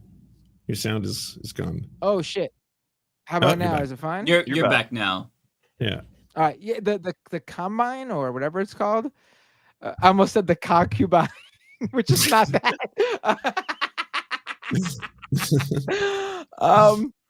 But I was telling Kowalski, like, farming content is huge on YouTube. Like, there are people who just film them doing their farm work, and it's like a huge niche on like YouTube. And then like you've just done that, but brought politics into it, so you're hitting both audiences, probably eating up both of those audiences. You're gonna be huge. Like Kowalski's gonna be. You got to really work. Keep up that channel, man. Sooner or later, that farm may just become the set for your YouTube channel, because your YouTube will bring more money in than the farm. Yeah, 40K views for your first ever video, Kowalski, is fucking That's crazy. insane. Yeah, that's nuts. Yeah. Like that's really amazing. Yeah. Nobody gets that kind of number on their first video unless it's like there was this documentary about Boogie a year or so ago that got like 500K views, or maybe it's millions, but like it's so rare. Yeah, unless you already have an audience outside of YouTube. I don't know this person. Maybe they have like a big Instagram following or Twitter following that helps redirect viewers. I mean, they're a regular listener of the Majority Report, a regular caller, this show. So like these audiences know them.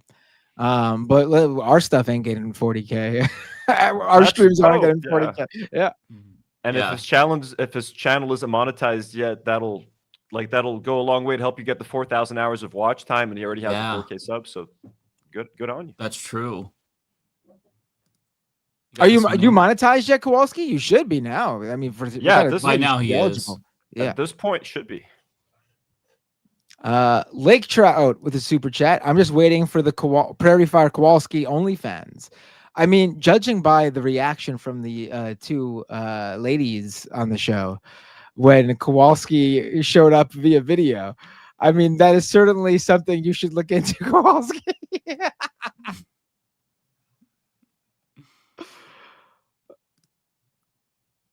Dan Wicks with a super chat. Edible just hit, so thought I'd ask another question. Matt, don't you have a New York accent? Shout out to the wife and kids. I mean, I think I do, right? I mean, Everyone's told me I have a New York accent. Yeah, you say Mario instead of Mario. So Mario. I say huge, like Bernie Sanders says huge. Yeah, Huge. yeah. And Trump says huge. I never realized this though. People have been able to, without knowing where in New York I'm from, people have been able to place me in Queens, which is interesting because Queens has a very specific accent, I guess, when compared to like a Brooklyn accent. Oh, interesting. I've never noticed the difference. I think we're a little bit more like nasally or something than from what I've been told. We're a little bit more nasally than like the classic like yeah, I'm walking here, the Brooklyn like.